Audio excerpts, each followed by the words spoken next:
Well, let's see.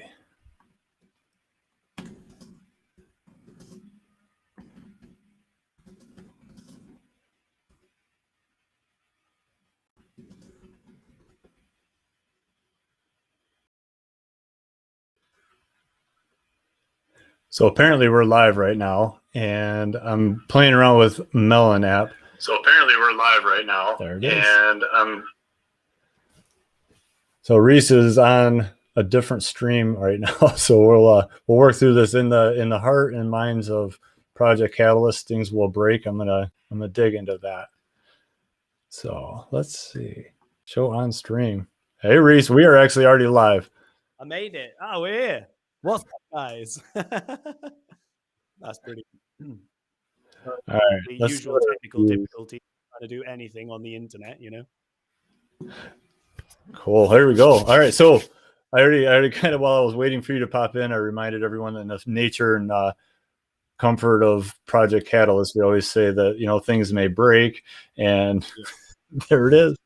So we are here. I'm trying to play around with my phone so I can see what it looks like. Playing around with Mel. That's there good. It is. Okay. Oh man. All right. And so, we'll show our chat. Let me just jump in real quick and say, okay, so our chat's live. That's cool. So anyone that pops in at this point, say hello. Chat situation now. So how are you doing anyway, Ken? You all good, mate? Good. Rhys, I don't feel like you started the way you should start. You have an intro. Go. Yo, what's going on, guys? It's your mate Rhys from STOIC Pool with Ken. Ken's actually hosting because YouTube doesn't let me do lives. I've got to wait 24 hours. I didn't realize that was a thing. Like I have like my PT thing, and I used to do live streams all the time. I had no idea that there was a wait like for 24 hours. So I'm hoping that I'm hoping like major media outlets start doing that as well. Just if you hear something, you have to wait 24 hours before you speak and plan it. You know what? Actually, that would keep everyone quiet. People would be a lot less angry if they have to wait, because you know, like that anger is just in the moment, and when you're like kicking off about something, and then an hour later you're like, it's all right. Yeah. Everyone would be so much calmer. But you know what? Twitter would be empty. It'd be dormant. That would be boring. I'm starting to dig into the Twitter game, and it's fun. I've not been big on social media, but it's fun. It's interesting. Yeah, Twitter is great. Twitter's great because you can literally just message random people and you end up in random conversations if you engage.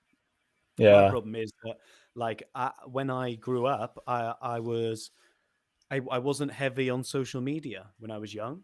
Like, I used to just sit around and make music and, you know, get into trouble with my mates, basically. So I didn't record anything on my phone. And then as I got older, I was like, let's kind of get involved. But I don't have the habit of like Instagram or Twitter or anything like that. I have to try and develop it. And I'm terrible at it. I'm so bad. Yeah. Sorry, my social media started with pagers, when we used to like just letters and numbers and a few words, and figured out how to do things. And then once the real social media started kicking in with like Hot or Not and it just horrible. Not? You would win. Mate, you don't know about. You're looking at my good side. That's what it is. Yeah. No, it was actually, I think it was like 2003. It was one of those random apps that were you put your picture out there, and then everybody rated it, and it gave you like a scale of 1 to 10. You had to be pretty brave to jump in there, or drunk, because I was in the military at the time, and we're all like, let's do it. And we put our faces up there, and some people got emotionally hurt by that. It was funny, and I was like, dude, at least you know now. Have you seen It's Always Sunny in Philadelphia? A little bit. I've toyed with that one. I don't want to get hooked on that. Episode where they have like a rating system on a dating thing. It is hilarious. It's so funny. I love that show. I think it's brilliant. Yeah. Anyway, Cardano things, mate. Yes. So tell me about your stake pool, guys. If you don't know, Ken's launching his stake pool. Is it up and is it alive yet? Officially, my block producer is sitting right here, and it's ready for me to log in. I keep getting a little bit sidetracked here and there because I've got a few different things going on, and no, I'm trying to get my Starlink up. I'm trying to do this whole thing like completely resilient, completely outside of things. And that's where the beautiful thing I love. That's why I wanted to talk to you too is, hey, hold on for just a second. I'm going to look at chats just in case. Sounds like my mic's the right distance away. I can hear you fine because I have earbuds stuck in my head. But a couple other super quiet. are saying a little bit quiet. So maybe we can play with that. Turn this up a little bit. Is that better? That's louder for me. How about you, Sub? Sorry, guys. Dallas, can you hear? Dallas is on. That's awesome. Dallas and Whale just had a good publication recently. Enjoyed hearing him on the Armada Alliance. Sub says perfect. If Sub says perfect, we're good. There's okay, cool. Hopefully you can hear me. I've got the chat up now as well. Okay, cool. Quiet compared to Ken. Sorry, guys. Right. If you need me to turn it up, just whack it in. I can see the chat now, so we can actually sort this out. Awesome. But yeah. So you've basically been procrastinating. Yes. On your block producer. Are the relays so the relays are operational, but you haven't signed you haven't like registered your pool basically because you're waiting for Starlink. Well, I was kind of hoping to go just straight from Starlink from day one. I have a lot of ambition to like I know I can get online and I'm learning too. I'm still learning command line interface and trying to understand. I knew that years and years ago when it was super basic. Since then, it's not. It's to me, it's a lot more complex, and it's really I'm still holding the candle when it says I'm going from the American dream job of I'm a fire chief, right? So I know how to do that really well, and I know how to do. I like being jack of all trades type person, but when it comes to hammering out computer behind the scenes, what it is, there's a huge motivation and drive for me.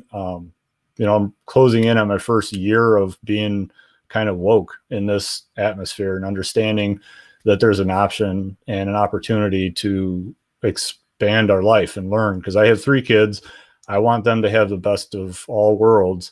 But it's really funny. Like my 15-year-old, she actually got her own job, decided to do that. When she started telling me that her badge in, badge out process is biometrics and she has to use her hand and fingerprint to be a waitress and a hostess, I'm like, this is not the world I want them to go into. And now they're about to do facial recognition, and I'm like, this is not cool. Like that's it's hard. And you're fortunate. That is scary. Yeah, because I've read too many Chuck Palahniuk novels when I was young. Okay. And I was incredibly nihilistic about like the future. Oh yeah, it's gonna be terrible. You know what? But there is something to be said for the security that everything brings. And blockchain is one of those things that's literally leading the path in that. That kind of immutability, which otherwise doesn't exist. Fraud is so easy, and that's important. You want to be able to fraud the system if you're up to no good. Yeah. But otherwise, and I used to hate the argument, oh yeah, well, I've got nothing to hide. But you know what? The older I get, the more I just, I'm not worried about that. Stuff's going that way.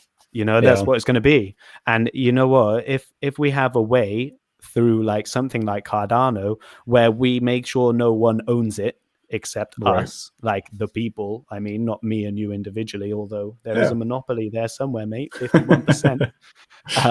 Then at least we're doing our part to make it as good as possible. Because otherwise we're going to sit back and then the government's going to win, and it's not exactly like I'm like anarchy, I don't care about any of that. But there is something to be said for setting the system right so that when the infrastructure catches up, we're in a good position to protect ourselves as just general living beings rather than ending up like the Matrix, which sounds like a crazy conspiracy thing. And listen, I ain't interested in any of that. But one of the key words. That's it. Yeah, the key word I think is decentralized. And that's like once I figured out and understood that that's an option for my kids and for me, because even, some people will know and understand that my background, my contrarian thinking led me to investing in precious metals, because I feel like that's something I feel like it's out of the government's control or the control of other entities. I'm not going to call out anyone, but it absolutely is under their control. The best I can do is own some in hand physically, and when things break, it will still be worth something. However, that world where a broken system exists and I have a precious metal, I can't eat it. I have to wait for things to build on it. So like all of a sudden this decentralized cryptocurrency world is beautiful and understanding, and it's growing. And every day I have to remind myself we're still early, especially on Cardano. There's a lot of people that look at it and are like, well, blockchain has been around for a very long time. There's hundreds of companies that use blockchain, but they're not decentralized. One of the videos I'm trying to work on and work through right now, because I'm trying to figure out what the right message is for it, is about CBDCs. That's one of the scariest things for me right now. What is today, the 19th? Like 1 year ago, there was I could even bring it up because I did snip that video from like James Corbett posted it, but the manager for the central bank's system is so excited and so happy about CBDCs, because if you take $100 bill and I give it to you right now, they have no control of it. But with CBDCs, or central bank digital currencies, they can absolutely control that. And they can tell if I try and send 100 whatever CBDC worth of something to you, they can just say no and just block that transition.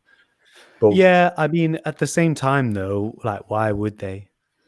And I don't know if you've seen it, but actually, guys, this might be relevant. So if you guys haven't, Coin Bureau, do you know him, the British geezer? Yeah.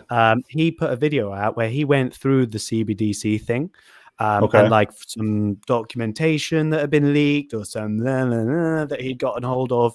It's really interesting. It goes into like the kind of plan that banks, like central banks, are having around it. Like they need to be interoperable with each other, and they need to be able, you basically need to transact between them, because like JP Morgan are making their own one, Deutsche are probably making their own, they're making their own, the Chinese guys making their own, like how do you spell everyone's that getting last their one? own digital whatever, euro, yuan, everything, pound, obviously pound, that's like $3.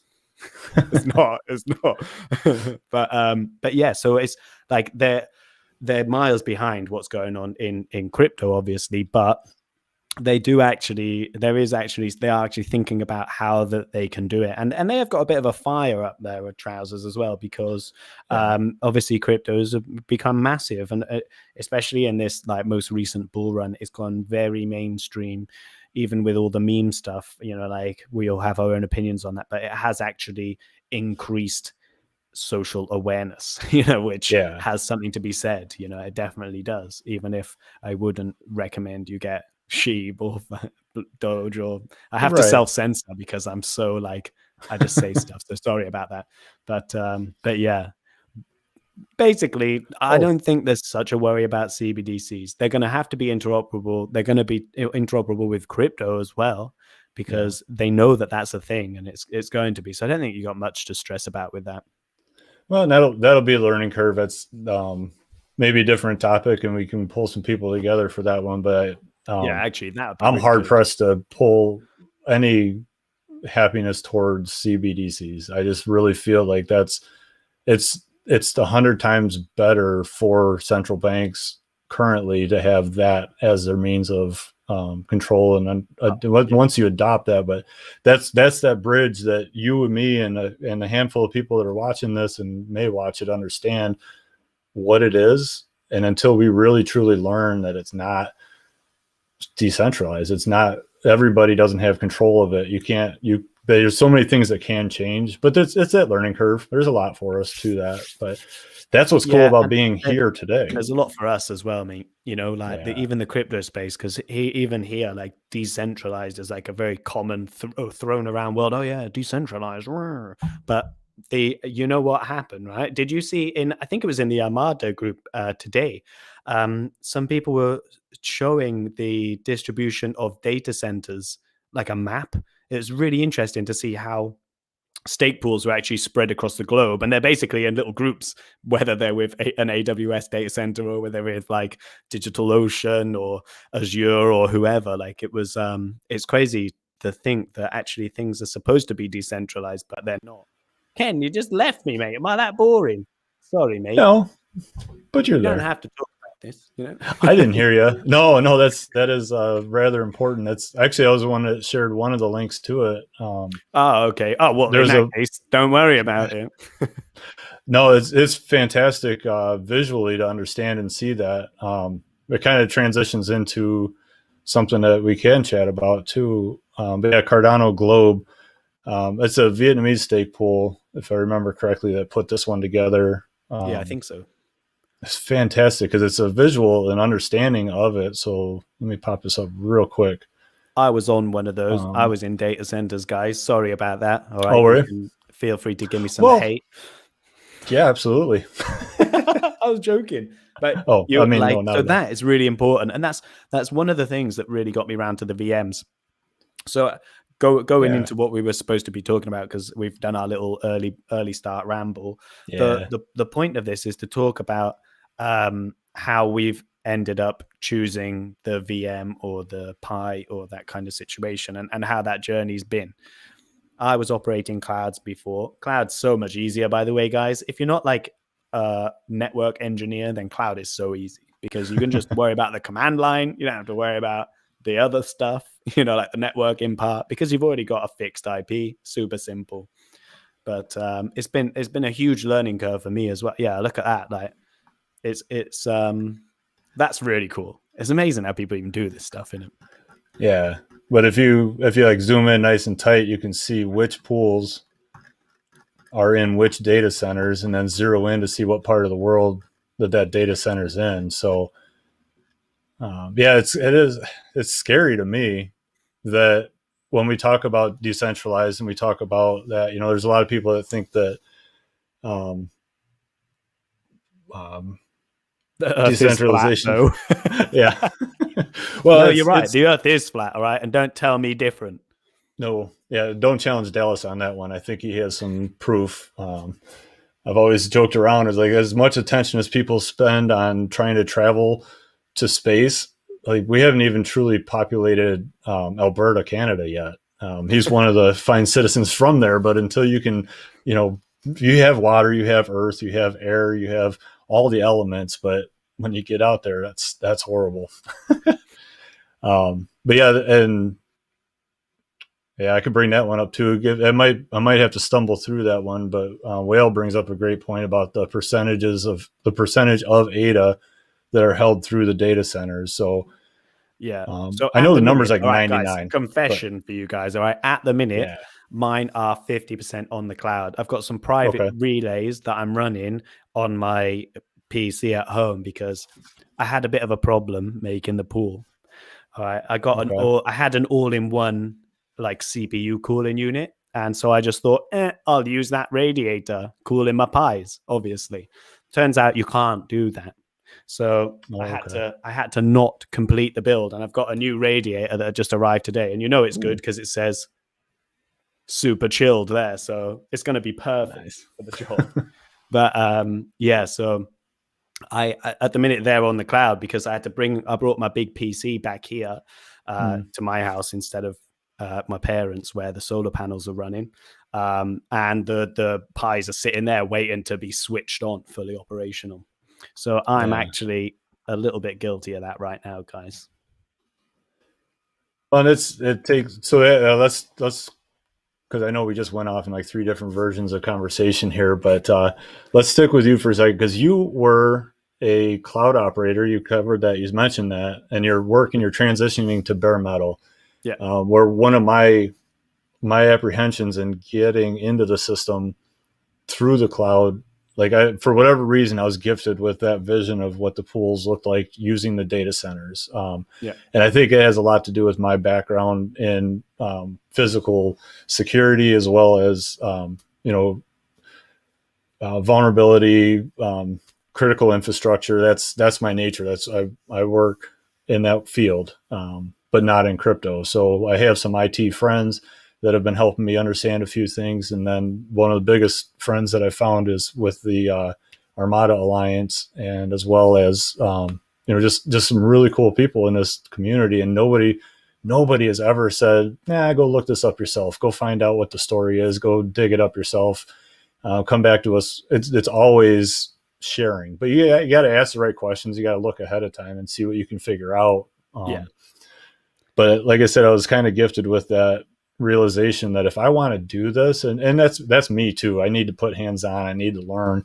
And if I can pick up a Raspberry Pi and know that my operation is working off of that bit of the computer, I'm not just going to the store and buying a new laptop and saying, okay, I'm gonna run it off of this, or plug into the cloud, which I inherently distrust because I know how much control is out there. I think there was like an Azure attack a few months back, and there's a lot of vulnerability. Now, is that any more unvulnerable than running operation out of my house or down the street, or learning what SSH is and working on that? Maybe, but I think we have the ability to resilience. No. As an individual, no. But for the actual health of the network, absolutely. Because, right, if we have everything in a data center and that data center goes down for whatever reason, I think it happened in Germany when they had some flooding a month or two ago.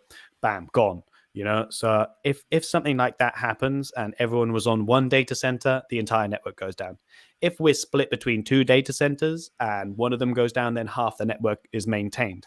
But if we have everyone distributed, bare metal, here, everyone's operating them in their house, then it takes a lot more of a natural disaster to take the network down, or an attack, and that's without the MV minimum attack vector, like all that other stuff, like the kind of cybersecurity side of it. But in terms of actual physical safety of the network being physically distributed across the globe, it is obviously better for us to operate them the servers bare metal. That's not easy for everyone, access to certain things. I didn't realize, right, when I was ordering my pies, I couldn't buy 4 pies. I couldn't buy 3 pies. I had to go to a wholesaler. Okay. Because Pie Hut in the UK, they were like, no, 1 pie per person. And I was like, what? So I've heard about that with a lot of people that are doing it. Did you really? Oh, that's cool. Yeah. There's a lot of people that pop into that Armada Alliance Telegram group often, and they're like, hey, I just ordered my first pie and I just did this and I did, they keep getting into it, but everyone keeps stacking up their thoughts. Like this is a different world we live in. I can't just order X number of Ys. And that's interesting that UK is limiting them to 1 pie each. Well, maybe it was just the 1 or 2 distributors, but a lot of places are actually out of stock of them as well, which I didn't even realize was a thing. I didn't even realize it was a thing. What do you mean there's no pies? Like, I get the graphics card thing, but give me a pie. Most people don't even know what they are. But I managed to get them anyway, so it was all right. And I had one already, which in my setup is basically being used to like control the pump and the fans. And for monitoring. But so Rhys, what motivated you though? What made you finally, because I know 3 months ago we made the comment during our live stream where I said that comment. It wasn't even mine, but somebody else had made this phrase, and I love it. We all know if it's not your keys, it's not your crypto. Well, if it's not your hardware, it's not your network. And that, was that what drove you to do this, or was there something else out there? It would be good if it was, wouldn't it? It would be good if it was. Yeah, no, that's not quite what it is, right? What happened is I had to upgrade the servers. Okay. And the cost doubled because I couldn't just add RAM. And I was like, that kind of it annoyed me a little bit. Yeah. And then I was like, you know what? Things are good now, but in 6 months, a year, give it time for a market crash. And then it's going to be incredibly painful paying out that money for cloud servers when I could just pay for it now. And so he's gone again. It's a cheeky nap. Yeah. But yeah, so that's basically where it came from. You're paying it out every month, right? Yeah, so just for like cloud stuff, you just pay monthly. Yeah, and it's okay because it's a business expense, so I can justify it on one end. But emotionally, it's going to be very, very annoying. Like, you guys must be able to imagine this. Imagine, right? If you just pay everything now, then you don't have bills. Yeah, so I thought, okay, cool. And so my first option was like, I'm just going to get a big, scary computer. That'll be fun. Because from what I'd seen before, I knew about, I didn't really know much about the Armada. Like I knew people were operating off Pis. I tried to do it before and it didn't really work very well, which is what a lot of people say is an issue because they try and compile it themselves. And it's a little bit more technical. So thanks to the Armada guys for honestly doing that, because that is amazing, you know? But yeah, so I made a big computer, spent like a lot of money on a really naughty computer, and then put it down at my parents' to run off solar panels. And it was heartbreaking giving it away. I was like, oh my God, I'm not even going to be able to use it. You know, I just poured everything into this computer. I set up the VMs, you know, we did the networking thing. Thanks to NASEC, by the way, if you're watching, mate, big shout out to you for helping me out with that. Because cloud's super easy, like I said. And then I started getting tracking the information for power consumption from the solar panels. And the computer was all right. 3 VMs, block producer and 2 relays, just as a bit of a redundancy measure, really. And then I had a private node, which I could also run then on the cloud. If anything went down, I could just log in on my phone, on my computer or whatever, and just switch one of the cloud on as my backup. And then once I realized the power consumption in the winter is not going to be too, I live in England, guys. It's terrible here. I don't know if you know. I don't know if you've been. Don't come. It's wet and windy.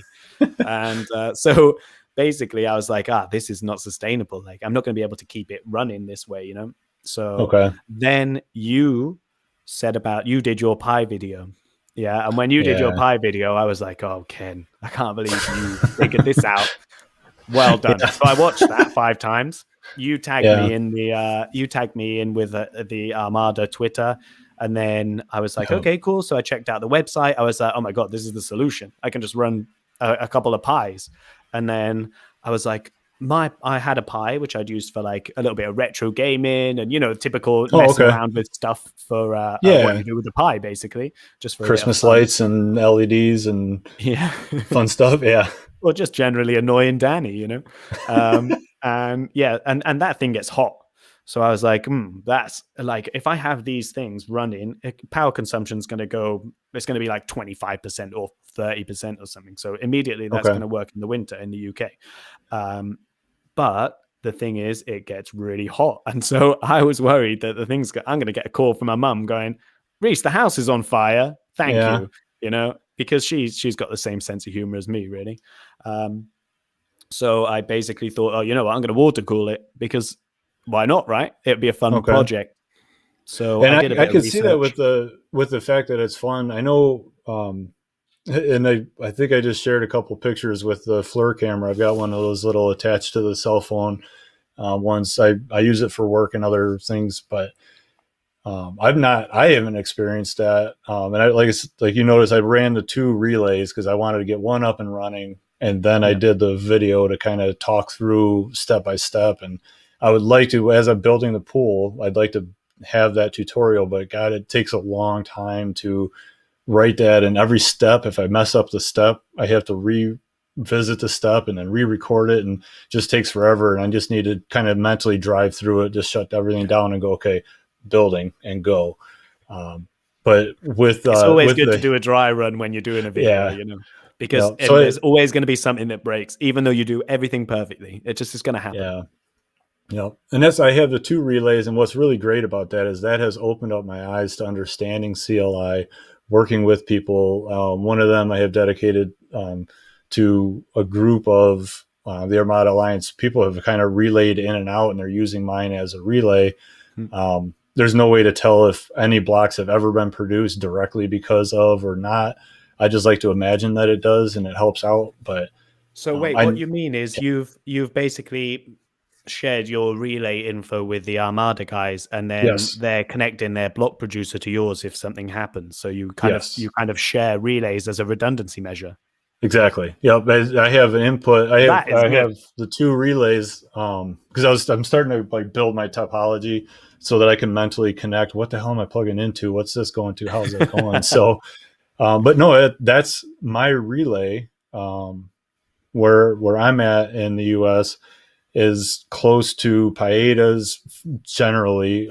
It's close to OTG pool. It's close. I think a couple other people have jumped on. I want to say, I honestly don't even know because I put it out there that, hey, here's my relay, and I have like 6 ins where other people have just put it on there. And if that's exactly what it is, if their system has an issue that day, or if that latency is close enough, it may be because of this relay that it creates that block, and it saves them the block, and that it works.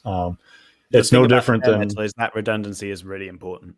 Yeah. And knowing that, I haven't had any issues with heat myself. I've never heard of anybody with a Pi so the trick though, my understanding is if you're running a relay, if you're running a block producer, you're dedicating that $40 piece of equipment to that. These things are like champions. They're by themselves. They're not working. Now, if you were to say $40? US dollars, and maybe that was a while ago. I'm getting them shipped from America next time. I'm gonna have to look now. It might be 70 now. It's and that's for the Pi 4. I had a 3B. I might have been using the wrong number on that. But for the 8 gig, I think it is somewhere closer to 80. I'd have to check just to eat my words on that one. I think mine on the wholesale, it was like £53. In the UK, they normally like 75. Okay, I add tax onto that as well because so then they ended up about £63 or something like that, which is a huge saving. It's like 15 quid. Like that's a lot. How much was it for you to upgrade, or how much is it per month for you to run your pool using your cloud service? £250. So you're buying your whole system underneath that price, essentially. The Pies, the Pies, Then you got your time, you got your investment, you got to learn a little bit more. So I think roughly, all right. So let's just go through it quickly, if that's all right. Yeah. So cool. with the water-cooled Pi nodes, I basically bought 3 Pis. I had one already, and that's one that I already had. Yeah, sorry, I just seen lifespan 30 years.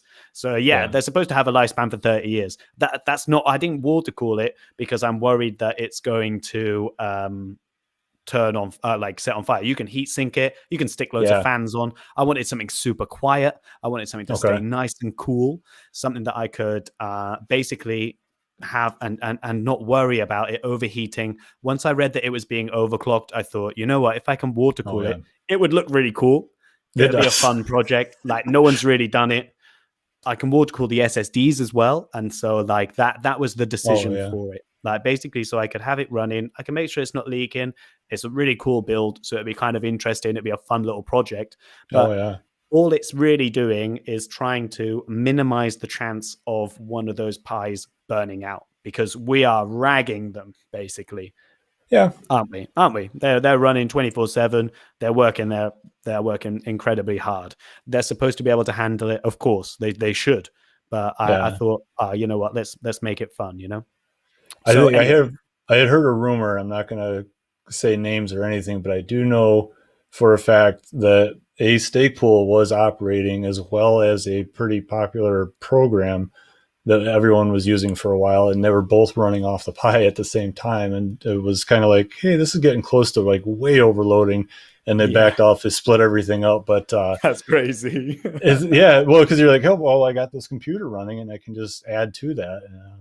Now is it going to work? I don't know. Now this is what's cool. This is what builds into that whole resiliency and understanding. Like this is why I do this, is to learn.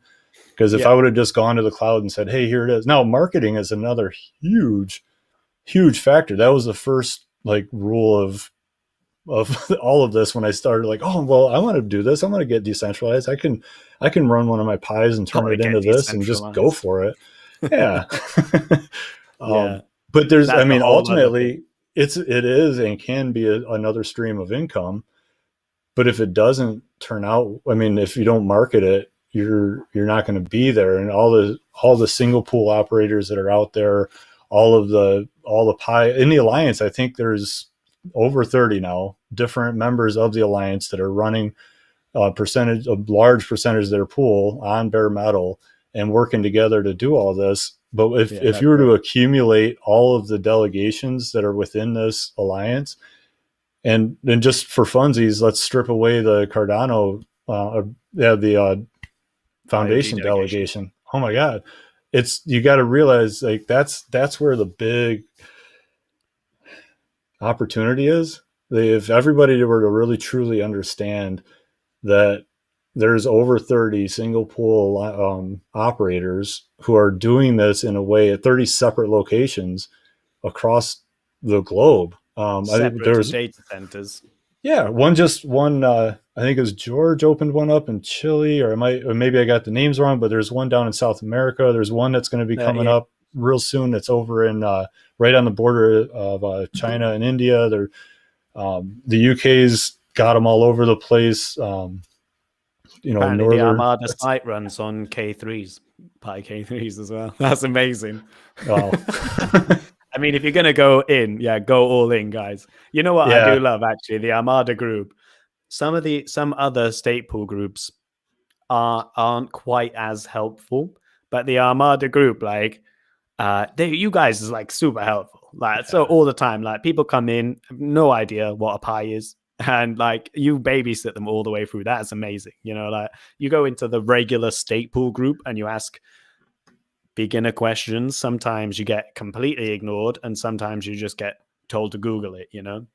And there are loads of really helpful people. Like, don't take that the wrong way.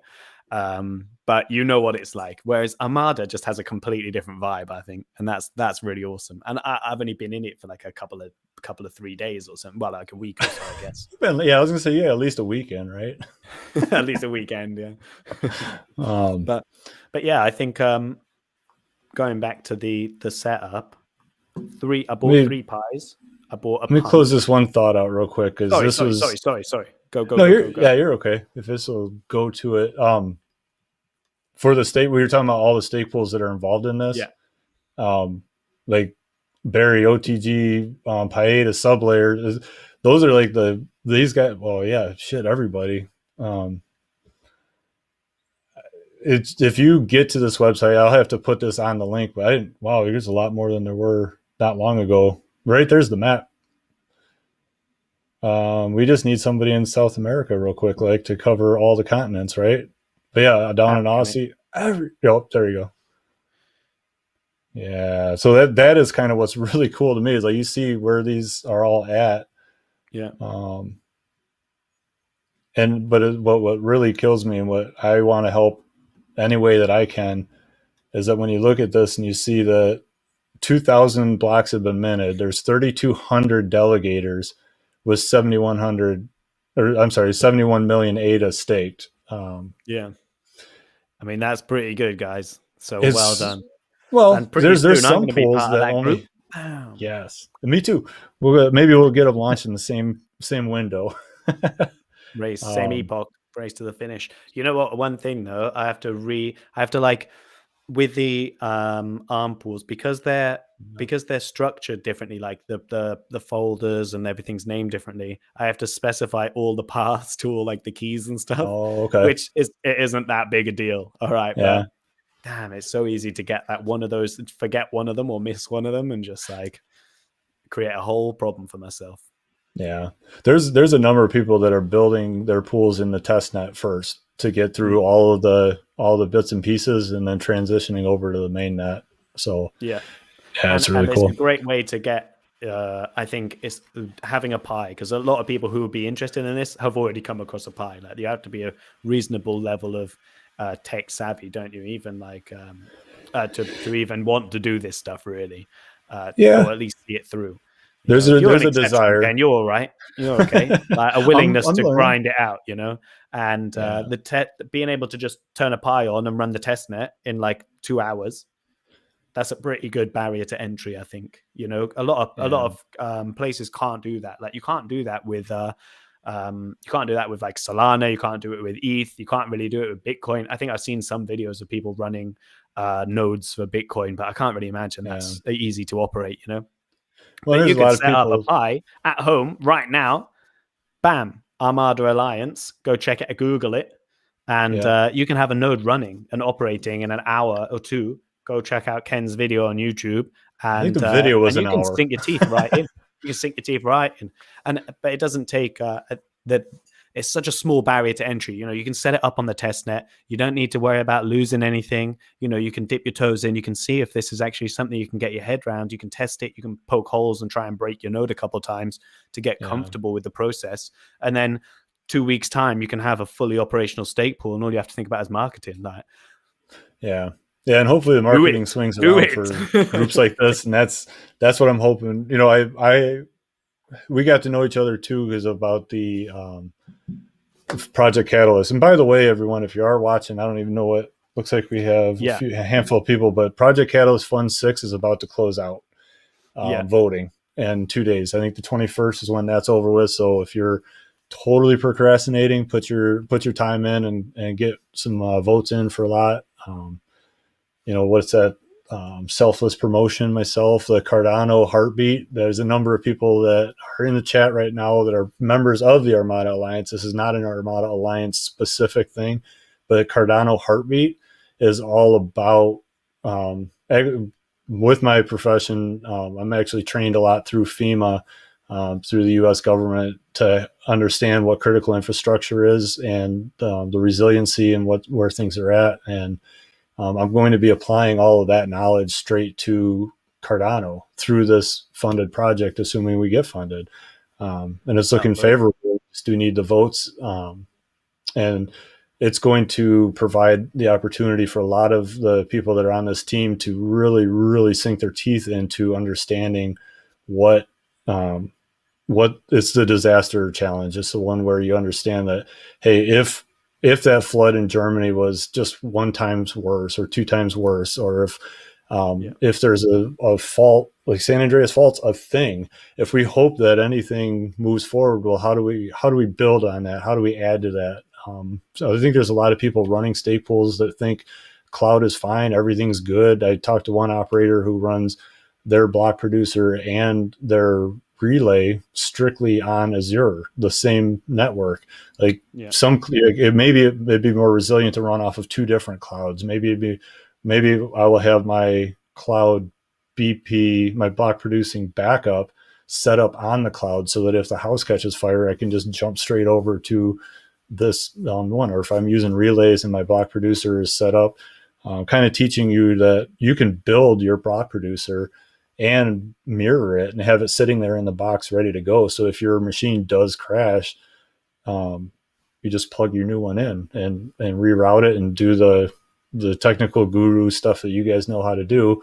And I'm learning how to do, and just go, hey, here's the new block producer. You don't have to do a lot of extra work, but teaching everyone how to do that is really the key component. It'll also build an early warning system. So, if you're running off of solar panels and your panels might be on the roof or a little bit frail and you have an ice storm coming, or if you have a hurricane coming to your region, you're probably going to know that already, but you might not. And it might tell you, hey, you know what? I'm going to move. I have 4 blocks scheduled for this epoch or during that 2-day period.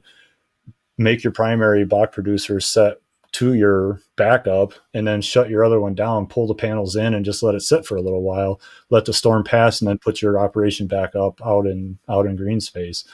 To help people recognize it, man. A Pi redundancy measure is really easy to do, even if you want to operate on the cloud, because for whatever reason, because you're crazy, you could still set up a Pi, like a full Pi node for I went all out. With the water cooling, obviously. You've seen what the picture looks like. It's crazy. But you can have that set up for 200 or 300 quid, which is the cost of 1 month. That's 1 month of service, so that you could just get it done and have that. And you only switch it if you need it, and with that in mind, you could even use your regular old home network. You wouldn't even need to realistically set a static IP for that, because you'll have it set on the network. You can check what your IP is and then add it to the topology. So it's very easy to actually make that. I wouldn't recommend doing that. I'd just get a static IP. It's not exactly much hassle. And then you never have to worry about it. But realistically, you could, even if a data center's down for a while. The redundancy measure is so important. And I've really, really realized what that is like from going bare metal, because I could just switch to the cloud when I wanted to the other day, because I couldn't get the things set up. But now when I have the Pi nodes done, I'm going to have the Pi operating 100% of the time purely off solar panels. And then I've got my computer here, which I've moved it here now because, I mean, might as well use it, right? It's so much faster for exporting videos, guys. Like so much faster. But I've got 2 VMs here, which are on separate SSD cards in the computer. Every time I turn it on, I just switch them on, sync them up. I've got one that I've essentially got a cold node and a relay, like a cold BP, obviously, where I can do whatever I want. I can have them up and running, just processing transactions. If anything needs to go, I can just flip them over, restart the other one as a block producer. It literally takes no hassle for me to do that. I just rename a folder and it's done, and then just restart the node. So it's very easy to actually set those things up once you have that option. Yeah, you still need to generally, if you're having pure bare metal, you still need to be distributed to some extent. Like I've got this here in my flat in London. The other one's around my parents, which is like just outside somewhere else, just outside of London. Yeah, on a hill. If you go around London, you see a hill. That's it. That's the place. That's the place. Don't worry about it. It's above the clouds. But yeah, that is, and it's not that difficult to do. Again, I like the thing with me. I got really lucky because my parents already had the solar panels, so it became very easy for me to do, and it does take the cost down a lot. And this redundancy measure now, this computer, which I just use for everything else, I've just kind of got it now, so it's like quite handy that I have that. But you could easily have like cloud servers and just turn them off, and then if you get a notification, what your BP's down, or you're expecting a natural disaster or just insane weather for a bit, you can just turn the clouds on, just like you could with a thing. And then at least most of the time it's decentralized. And then occasionally you like share a space with all your stake pool mates, Yeah. That's not so bad, but at least you're still spending most of your time keeping everything distributed. And kind of the thing is, right, it becomes, there's a part where you're like, oh, you got to do your part for the network. You got to do your part to decentralize it. And it sounds so good. The reality is if you want to run clouds, like just do it. But don't be toting about decentralization. Don't lie to me. Well, Rhys, what's great for me, and I see this is for your delegators, hopefully they're watching this too, and they understand, like, you obviously know more than the guy that's just firing it up on the cloud and saying, hey, here it is. Or there's a lot of other people that are heavy marketing, but they don't know half of what you're doing or understanding it, to help people understand, like, why delegate with one person over another, or one group or one team versus another. And just having this open conversation is fantastic because it helps everyone understand it. Do you have in your delegators, do you have any open dialogue with any of your delegators? Are there, other than your like parents, are people reaching out and saying, hey, tell me about blah or wherever? Not really. Not yet, right? Because that'd be good. You'd probably be good to that, wouldn't you? I've had random people contact me because of YouTube videos and be like, how do I get on ADA? Or like, because I had one where I'm like explaining about taking your ADA off Binance and setting up your Yoroi or whatever, just because it's the simplest one. I've had people contact me from there. I've like got on random calls with kids in Scotland explaining how to set up your account and do KYC and stuff with Binance. So a little bit, but the truth is a lot of delegators aren't in contact with the SPOs. Like I have communication with a couple of people who I know through their Twitter handle on Twitter, because they tag me and stuff. I get tagged in when they're telling other people to delegate to STOIC, which I'm so grateful for. But most of my delegators are like mates. Like I know a lot of people who are involved in crypto because they're interested in trading. And it's the opposite of what I'm doing. I mean, I do have a bunch of random other tokens, which I literally do not care about. But they're all telling me, oh yeah, you should probably like think about selling all your ADA before it crashes.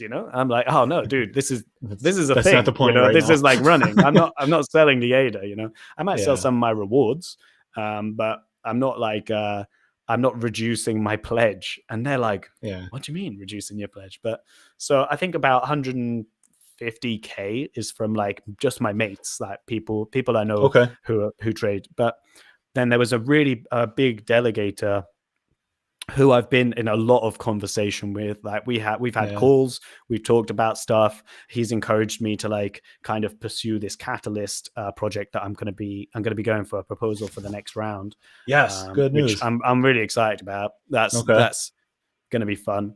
But most of the time it's just like not really.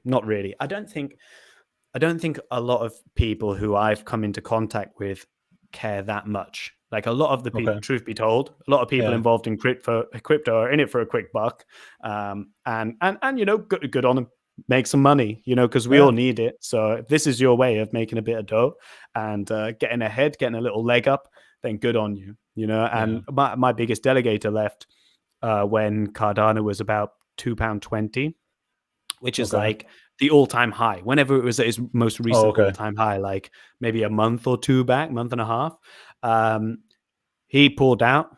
We'd already spoken about it before, and I think he actually felt kind of bad about it initially.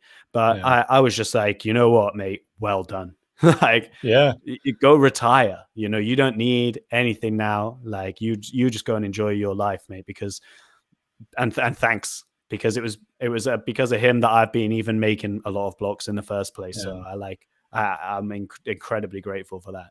But you're working. You got a new marketing thing going right now too. I did watch your 5-part video series on how to make your NFT, or you know, you did do a CNFT, and you're handing that out to delegators, right?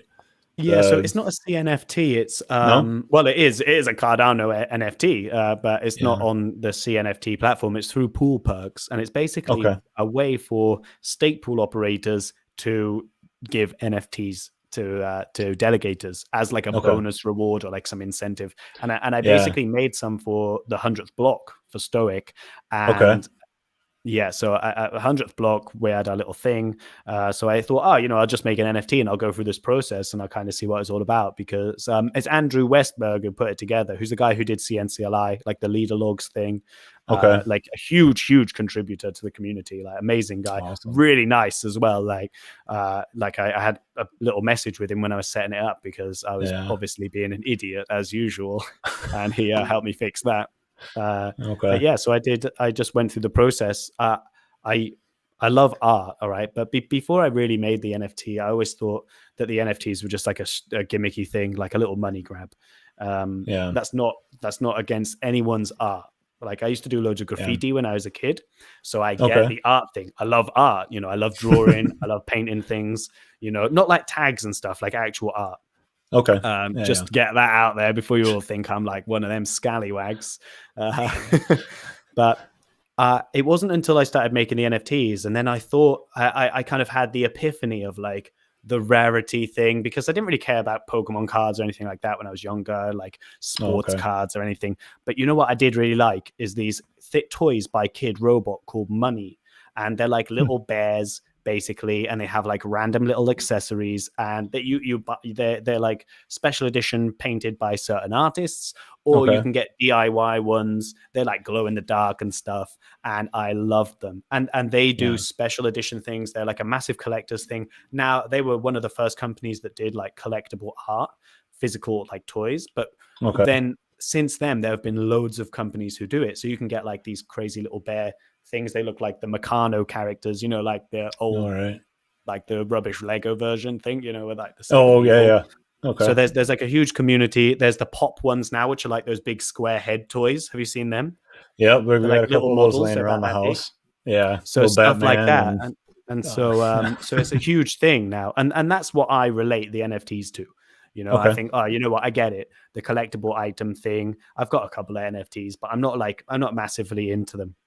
But, and I got into it a little bit. Now, part of it is because of my Fun 5 Project Catalyst, where the interview with Q, I'm trying to learn all about it, because I still have a full-time in real life job, and me too. I don't know what would happen if I could actually pull off doing this 40 hours a week or 80 hours a week, because I'm already doing 20 to 40 hours a week of Cardano since I've discovered it, and I'm still going after it and learning everything that I can.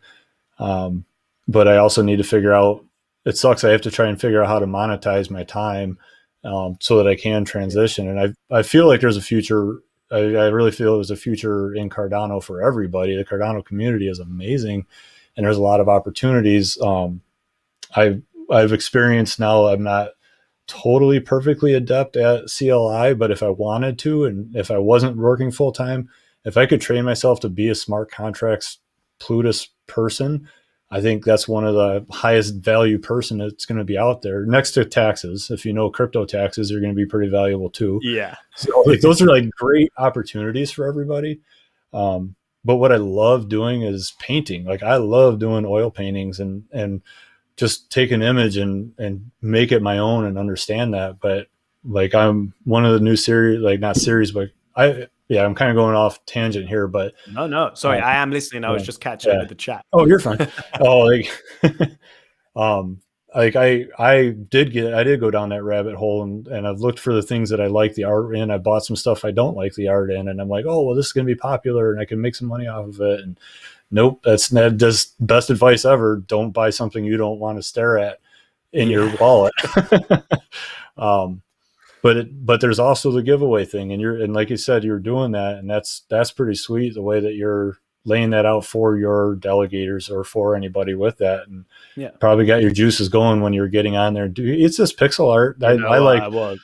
Yeah, it's fun because you challenge yourself. Like, I might do an animated one next time, because that bit of software that I was using, Sprite, is basically for like pixel art animations. Okay. That's what the software is for. So you have like frames, like you would in film, and you can basically have it flick between frames like you would, and like when you're a kid and you used to do like little post-it art, and it would go like you'd have a guy running down the street or getting eaten by a dinosaur or something.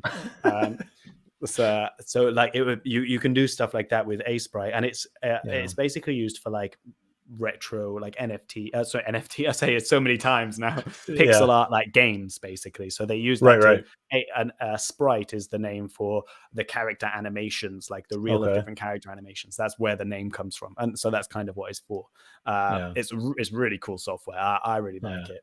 I've got a Wacom tablet, and I used to do like loads of stuff like that. But to be honest, with the pixel art, I just do the mouse. It's just as easy, and it's so frustrating when you get the wrong square, and you're like, oh, now I need to switch to eraser and like too many. I've used Windows Paint for my entire life. Like back in the 90s, I was using Windows Paint to figure things out. I was AutoCAD back when like C:// in the 90s. And then when Windows came along and you had that key that plugged in so the program works, it was like, I'm dating myself right now, but that was like that transition to GUI interface pissed me off. And I was like, I'm going to join the military. I'm done with all this. I don't want to stare at a computer. But no, now that I'm back, like I'm realizing that a lot of the artwork I have hanging on my walls, it's mine. It's stuff that I've painted. I've done little paintings here and there, and I'm like, how can I make something out of that? So I'm going to do a little experiment. Actually, Dallas was probably the most level-headed comment to that. I have about a dozen paintings, and I'm like, he's like, well, just set them up, go to all the platforms and sell them in different ways. Because I know artists, I would like to introduce them to blockchain without explaining blockchain and help them understand that you can earn ADA. Like, what's the ADA? I'm like, dude, just give me the art that's sitting in your garage that you don't have anything to do with, and watch me work. We'll make this happen. But I need to experiment and I need to learn, and nobody's given a handout. Nobody's like here. I would love that. Like, hey, Kenny, follow this model. Here's what you need to do. Go. Because another opportunity I think that exists is for like an actual physical artist agent to walk into someone's house and say, let's see what art you have. Let's take some good 4K picture images of it and make them into NFTs. And now you can own it. You can sell it. You can distribute it to your family. They can print it, and everybody shows proven ownership. And then the SEC gets involved because you have multi-point. It's like, what's going on? But I think where we sit right now, with NFT, a lot for animation. Because digital art is essentially just a bunch of squares at the end of the day, whereas the animation adds like a whole other dimension to artwork. Whether it's like a parallax image in the back, or whether it like shifts, like there's like a weird tilt shifting where it like shows that it's more physical. And there's loads of potential in digital Yes. art like that, which I think could be phenomenal. But Yeah. the thing everyone talks about with NFTs is the real world like use case beyond art. And that Yes. actually is kind of what the Catalyst, the project that I'm putting together, is for. Good. It's kind of like I'm going to tease it now. Like, Okay. listen, guys, okay, keep this between us, all right? It's basically like an enterprise solution for ticketing, because a lot of Okay. people talk about this being a thing. Oh yeah, this is what it's going to be. NFT is going to be this, blah blah blah. Well, like I've kind of figured out how to do that. Okay. So I'm running with it. I'm in contact with a Good. couple of developers, like some people who I used to coach, funnily enough, Oh, really? who now I'm going to try and hire basically to put this thing together. Okay. I've talked to a bunch of people about the process of how it would work, and I think a couple of my mates work for music agencies, so they like book bands recently. Good. Like Yeah. most recent big gig that was in the UK was Burna Boy in August, Okay. and my mate, one of my mates from school is the guy who booked that gig. Like, so they work with some really big artists, is what I'm trying to Yeah. say. They talk to me loads about fake tickets being an issue. My sister's boyfriend works for Chelsea Football Club, and he says exactly the same, where Okay. like people save up for years, come from overseas with their whole family to go and watch Chelsea play. I literally don't care about football, but you can imagine, you can put this in context for yourself, and then get told that it's a fake ticket. So like this thing happens all the time. Like it's such a common thing, and unless you're a victim of that, you think, oh yeah, it's not that important. But actually being able to have that as a real life solution is like that's going to be pretty cool. And I'm really looking forward to kind of bringing that forward in a bit more light when the next round of Catalyst funding goes on, because I think it I think it's going to be amazing. I think it's going to be big. I think it's going to be good. That's really good. That's using the utility in NFTs is huge, and that bridge is so wide right now, or that gap from concept to application is big. Yeah. But that's where that daily reminder that, oh yeah, I'm still very, very early right now. And we were talking about the digitization, that's a coin that's rotating and spinning around. And when you start looking at, I like the Cardano trees when those came out, because it's evolutive, it's evolving artwork. And that's also what a guy. was the other word you said? That's Damien's term. Evolutive. Evolutive. It evolves. Love it, It mate. works. That's and good. Yeah. That's a good word. But it does, over the course of the year, that artwork changes. I've never looked at my art the same way. Every time I open it, there's something, it's different, and it's going to recycle and change. And That's there's amazing. a lot more. Yeah, it's like I kind of knew what it was, but I didn't really know like that. I didn't realize it was that cool. That's fantastic. For That's changed my those, perspective. yeah, no, it's those pieces of art, and I call them pieces of art. If I open it up, it changes night and day. So if it's nighttime in Lesotho, South Africa, the background is white or is black because it's That's dark cool. at nighttime, and then Like an a week actual later it Tamagotchi. grows, and and that's one bit of art. There's others that are doing some really cool stuff, and they're adding to that.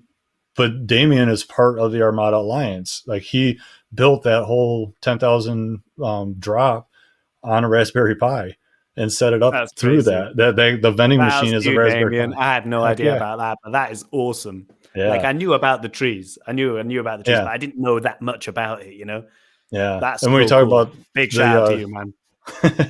And Honestly, that's where amazing. that artwork, I borrowed an old monitor, and I just bought a long HDMI cord, and then I just go to PiPool and I open that up, and in my background is one of my NFTs, because when I use them, I want to see what that looks like. I want to see that image. I don't want to just know that it's an asset that I have. I can do something with it. And there's a whole market growing for people that are building their, some way to use that NFT digital artwork, and then the utility. So, hats off to you for building your own version and offering that to your community. There's a lot of things that are happening with that. So mine was cool. very, very basic, because it was very simple pixel art. Like, I could have made it so much more complex, but I just wanted to do it in a timely manner. But I really want to kind of explore the animation side a little bit, because Yeah. it excites me, you know. And That's cool. the problem That's is really finding cool. the time to do it. But actually, when you get it done, like, it's like, you know when something really tickles your fancy and you're like, oh yeah, I really want a bit of that. Mm-hmm. That's it. That's how I feel about it. But there are more important things. That's the problem. Like setting up these nodes, like Yeah. working on this catalyst proposal, and like life, everything else that's going on. Blimey, Yeah. you forget we've got lives as well, you know. Yeah. And I think a lot of it, I feel like a freelance person. Like, I know that nothing has accumulated ADA or cash yet. I'm still exploring everything. And that's why when I get done with my Fund 5 proposal, that's going to be a whole worldview of blockchain, Project Catalyst, NFTs out to smart contracts and everything involved, and what roles there are in Project Catalyst and how to get people involved. I'm still super geeked about that project. But that'll help me.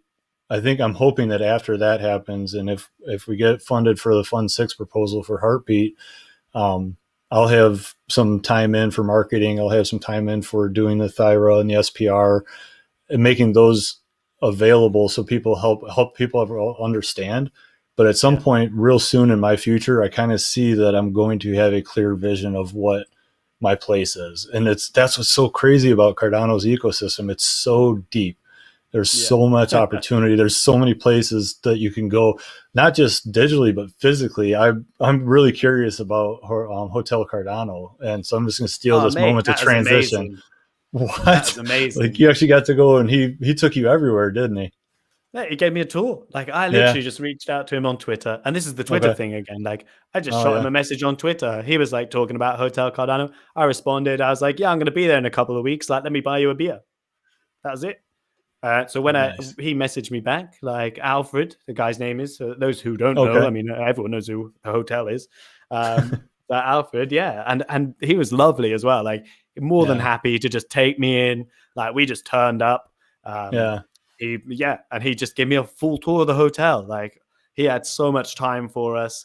The staff, like the people he had working there as well, were like very patient with us walking around, and, like, creating loads of noise and just being a bit of a nuisance. And I really appreciate it. Thanks, Alfred. If you see this, mate, thank you so much.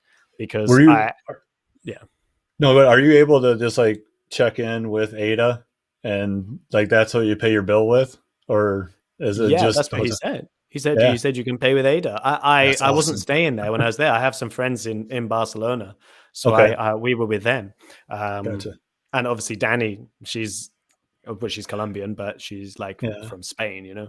So she had loads of friends as well. So we didn't really need to get a hotel. But I'm telling you, if I went there by myself, I'd definitely stay there. Was that room 107? I think was the one or 107 or 103, whichever. Suite. Yes, mate. 107. I think it was 107. Yeah. Well, that one was good. That was good. You could do break dancing in the bathroom. There's that much space in there. Big. Yeah. It was Danny's a trooper with you. Then kind of like I do a lot of like geocaching and kind of really cool stuff with that. So it's so random, but awesome. We're driving around and like I got the kids. I'm like, hey, we need to just go down this dirt road. Yeah. So they're so patient with me, but Danny seems to be very patient with you. Watching that video and just like, hey, go do your thing, and you guys have fun. She really gets into it, you know. Like when I first wanted to start the stake pool, which was like just a year and a bit ago. I basically I spent 2 months learning the command line, how the stake pool works, like doing as much research and basically just immersing myself in it. Yeah. And then I had an operation. I had a hernia during lockdown. So I got a hernia. So I had an operation. I was really lucky with that because of my line of work. Like I was just lucky. Yeah. So I went for the hernia op, and I was like, you know what? I'm going to be sat around for a week or two. I'm going to make a stake pool. Let's do this. So that's kind of how STOIC was born. I bought the domain, and then I set the nodes up, and I registered the pool. And the whole time I was sitting there like going over and over videos, like making sure I had all the steps right, and going like just and add Astra state pool. Like he was the guy, Andrew, absolute legend. But it was his video that actually enabled me to understand the scope of work that I needed to understand. Because I was Okay. like you, like I didn't know cloud computing. I didn't know any of this. Yeah. But once I saw that video and I thought, oh, you know what, I could actually do these steps. Like I could figure this out. And then I made it my job to learn everything. And then when I had my hernia, Danny was like, Rhys, this seems a bit risky. Like, what are you doing? And I was like, look, Danny, I've got a year. She's like, oh, it seems like it's going to be expensive to, because she's the voice of reason, you know. I'm just like 100%. Let's do this. It's going to be amazing, you know. And she was like, okay, like I was like, look, I'll do it for a year. All we need is to make a block every other epoch, because Cardano was like 7p back then. Okay. If we make a block every other epoch, I can cover the cost of running the cloud servers. And that's when they were 4 gigs. Yeah. And so she agreed to let me do it. I'd already paid by that point for like the domain and everything. And so that I basically, I couldn't stand up, I couldn't walk, I couldn't do anything. And so I made the nodes, and that's how it done. And since then, I think we made our first block. Oh, we made our first block on the 23rd of December, like 3.5 months later. Oh, wow. Okay. And she said, I was like, Danny, we made our first block. And she was like, what? And obviously Cardano had moved a little bit since then. So she was like, okay, cool. Like, I'm really happy for you. See the progress. You can do this. You're allowed to do this now. And so since then, she's been really good. She's put up with all my stress about the state pool when things haven't worked, or when I've been trying to do this or anything. Like, she's really good. I always say Team Danny, you know, because she's the one who kind of, like, I do all the crazy stuff, but she's like the captain, you know. She's like, keeps me in check. Yeah. Yeah. People. Now she's in the videos. Oh yeah. Well, she's in your videos. Yeah, I've seen her. Most of them, like, anyway. Hey, donate to STOIC. Yeah. She says it much prettier than I do.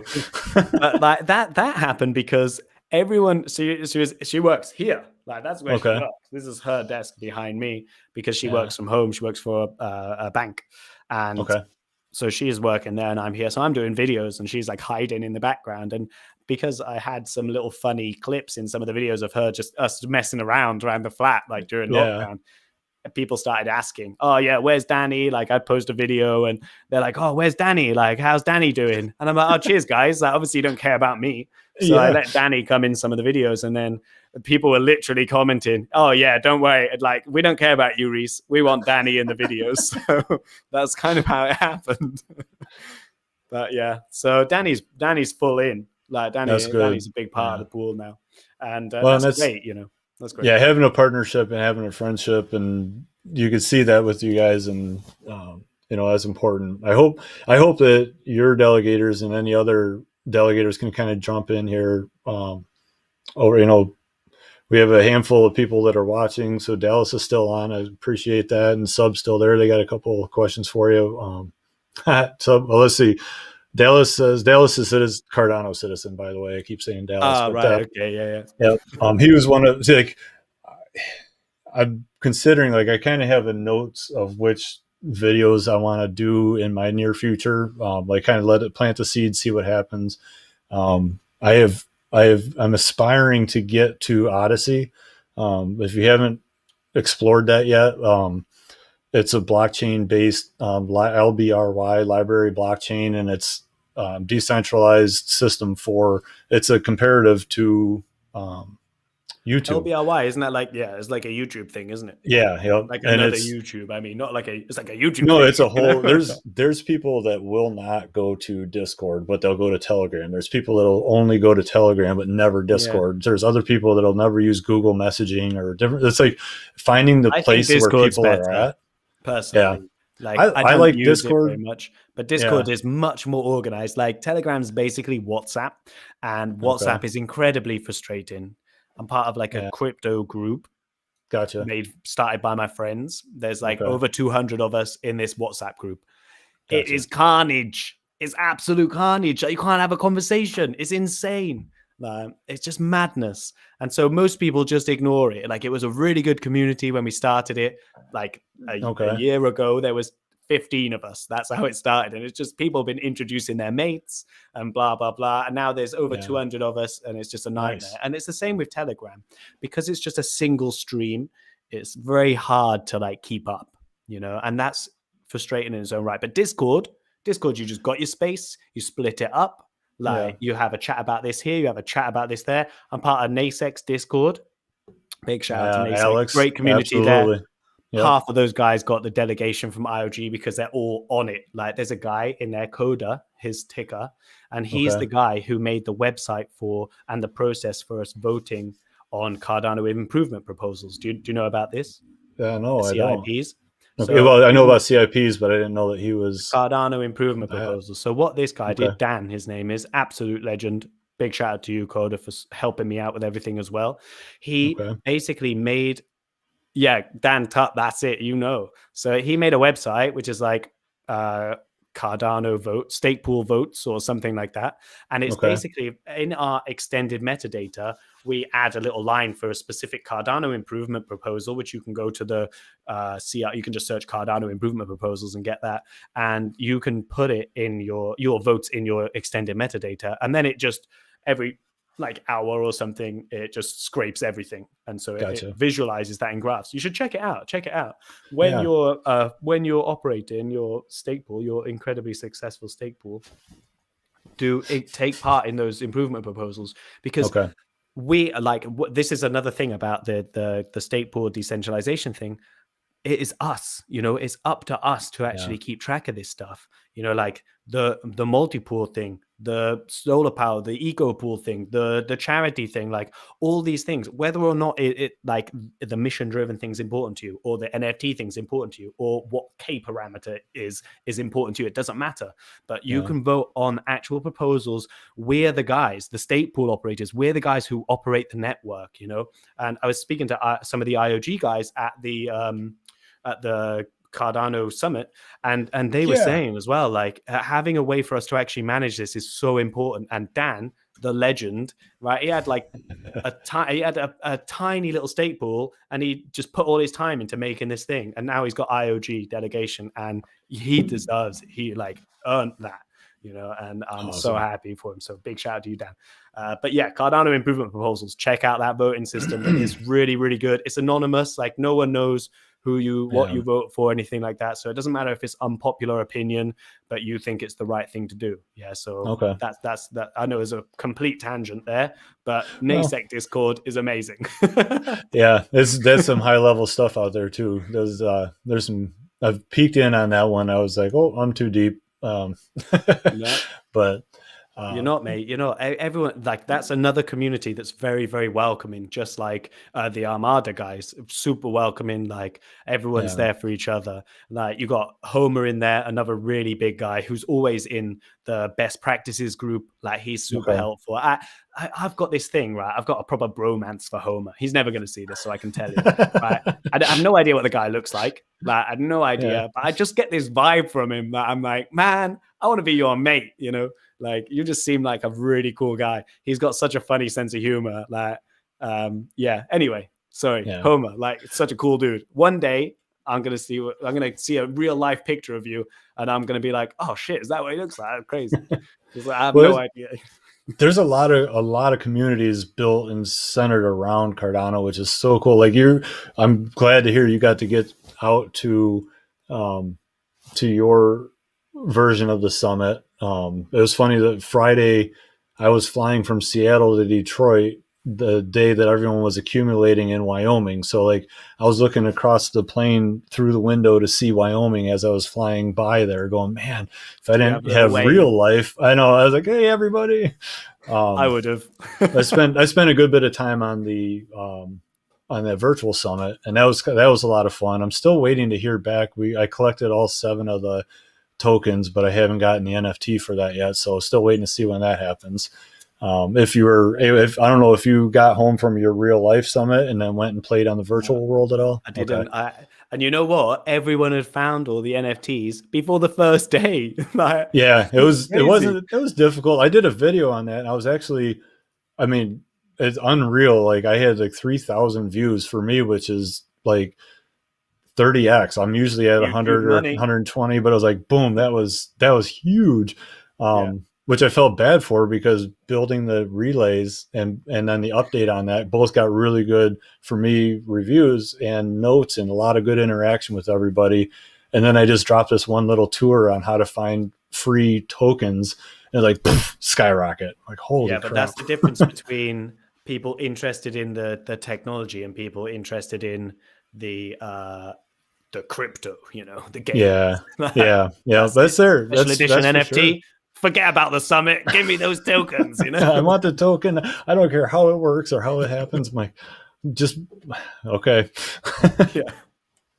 I like say I didn't even know about it. I missed most of the talks because I was chatting with like Alex and his business partner Nasek. Like, we just hung out the whole time basically. That's he awesome. Accosted the World Mobile guys. It was amazing. I had to run and hide. We saw Ben, we saw Nigel. Like, people couldn't. Nigel was so surprised that I even knew who he was. And like Danny, luckily, Danny is like super innocent, doesn't know anyone. So she's like, "Oh my God, Nigel, like, what do you do for IOG?" And like, that was good, because otherwise I wouldn't have been able to say, because I just know him from the 360s, like these people are like celebrities to us, or at least to me. That's I'm like, "Oh my God, it's Nigel from IOG," But yeah, she was like asking him loads of questions, and he was just like in a bit of disbelief that people were interested in what he gets up to, but they were all really cool. They were all really nice guys. It was great. The London summit was great. Did you run into Maria Carmo?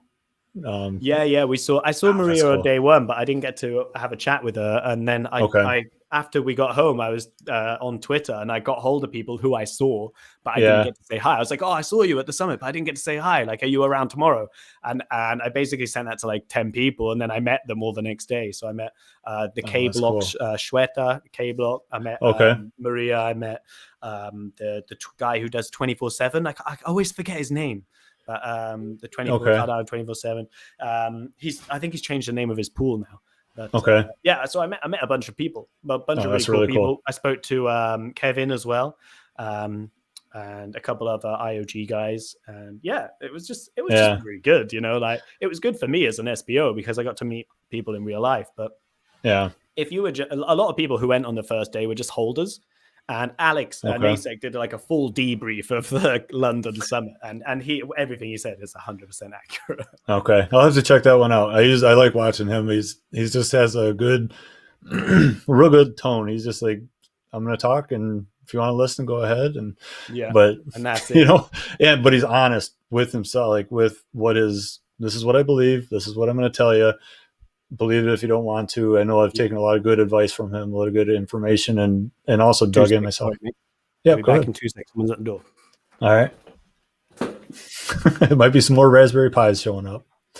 Well, hey, since we have 2 seconds, I'm going to jump back. I know a question from Dallas. I Googled your question. I have no idea. What about how a protein's amino acid sequence dictates in 3-dimensional atomic structure? Not live, man. I have no idea. And then how can we? Oh yeah, I can do this too. I haven't done that yet. Any idea on how we can attract more delegators together? I think together is the key. Definitely, with a matter of opportunities like this, and sit down and chat and talk and get to know the people, get to know who people are. Like, I think there's a lot of people that are going to see. Rhys for what he is with this. Some people, going totally off.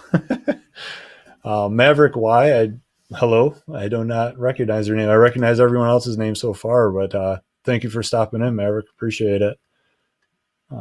Here's Kyla and sub George. Finally, you were in a meeting. Glad to have you, George. It's funny. I wonder what Rhys is up to. Let's do this. I can stare at my face right away.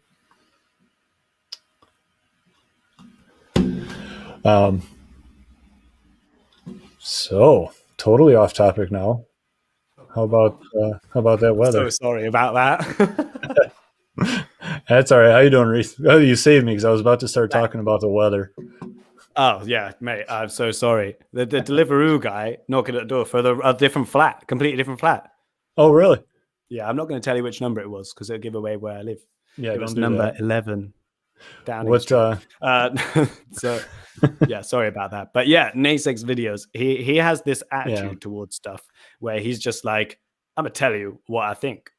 He don't care. Yeah. He doesn't care whether it's like unpopular or whether you ain't gonna like it. Like, and he had like he was lovely. He was lovely. He is just direct. Is exactly what you see like on his videos. Well, that's something that I miss out on. I'm I think there's like 500,000 people in Toledo, Ohio region. I think there was one time there was a pool that was getting run here, but there's so little to do with Cardano, let alone blockchain and all this technology with crypto.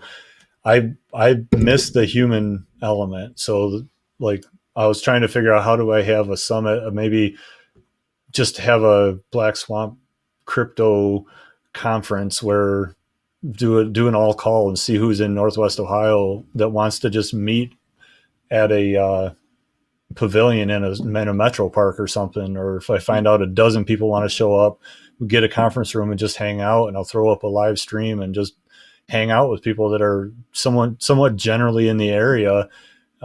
Because this community it's exactly that. We have like Bitcoin ATMs out. I was driving through Tennessee and I found one that actually sells Cardano. It was selling it for $3, which was interesting. But that was the first time I'd actually seen one of those ATMs selling Cardano. It had Ethereum, Bitcoin, and Cardano. I took a picture of it and tweeted it, but that was pretty fun. Dallas asks what I have coming up. I was practicing with this, trying to throw the questions up too. Oh, look at that. Yeah. Mate, that is fancy. I will say the one thing I do have coming up, I was looking at my videos and what was going on is that because of just genuine interest, because I'm absolutely amazing. But I actually have like 280 subs on my YouTube channel. And we were talking briefly about Odyssey and that it's a blockchain environment. There's a bunch of people that are there that are a little bit more private about their information, and they just won't go to YouTube. They won't Google, they won't YouTube, they won't be in this environment. But the rest of the culture on Odyssey, I tried mirroring. Like I could take all my videos and just upload them in Odyssey and try and build a channel, or you can mirror it. So if I were able to actually mirror my channel, I started that process, but I have to have 300 subscribers. So I'm like, okay, so once I get 19 more subscribers, so this is the time where Rhys and I go, subscribe to both of us. If you haven't subscribed, yeah. But you that's can subscribe to me as well, of course. Yes. But you mostly see videos of Danny. That's not a bad thing, though. I will say that.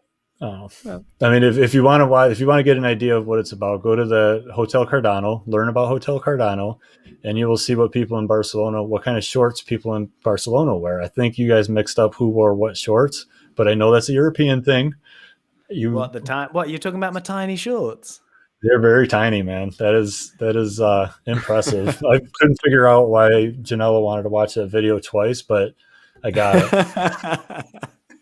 You know what? Alfred posted a picture of us, like, and he's got the little picture of Charles, hasn't he? I call Charles Charlie. All right, so sorry, Charles. If you ever come across me, man, I call you Charlie. Like, sorry, because I feel like you don't like it. You're talking about the dog, or are you talking about the Charlie? Charles Hoskinson. Yeah. Okay.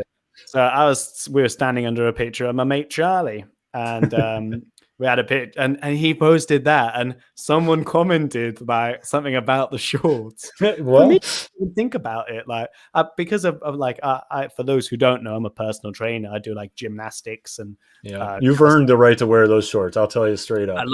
But in where I live in London, London is a super gay city. Okay, like for reals. Okay, and that's how I make my money. I need to wear tiny little shorts and little vests. When I met Danny's mum the first time, Danny was moaning about how I get people look at me when we walk around the city. Okay. And I was like, I'm a bloke, I'm oblivious to stuff like that. I was like, what? And Danny's mum turns to me and goes, well, yeah, that's because you dress like a stripper, And so since then, I've just kind of leaned into it, really. I feel like if she can put up with it, then... then I might as well get some more clients on it. Yeah. Oh, that's cool.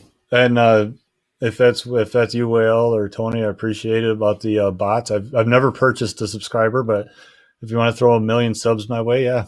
I could make a few bot accounts, legend. Yeah, mate. I already subscribe, but I've got a couple of different YouTube channels, so I'll just Yeah. subscribe from all of them. You know, most of them are just users; they're not like uploading videos. But you Yeah. know, there's probably a couple there. I'll get Danny to subscribe.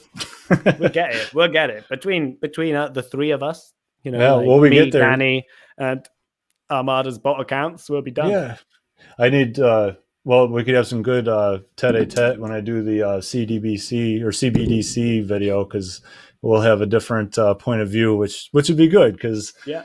I'm still anti CBDCs in every way. That art markets, I'm gonna set something up for that.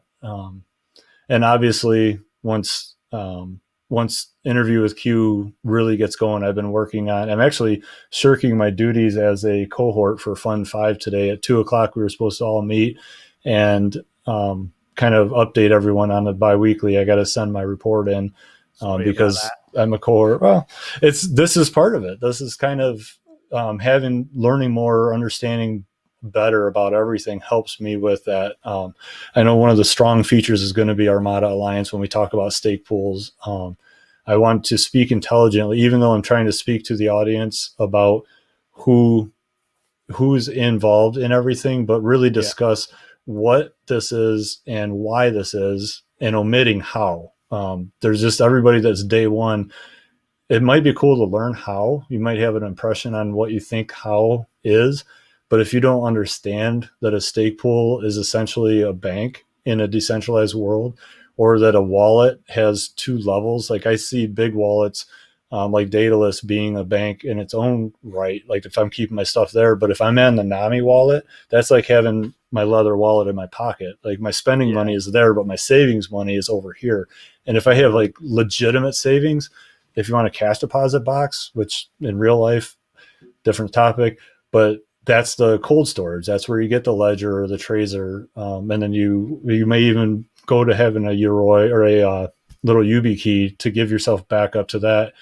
What level of protection you want? Like, but day one, you're like, yeah, I'm going to buy some cryptocurrency, and you throw a $50 bill in a machine, and it gives you a piece of paper, but it wants your photo, it wants your ID, it wants all this KYC stuff that has to do with the United States versus anywhere else.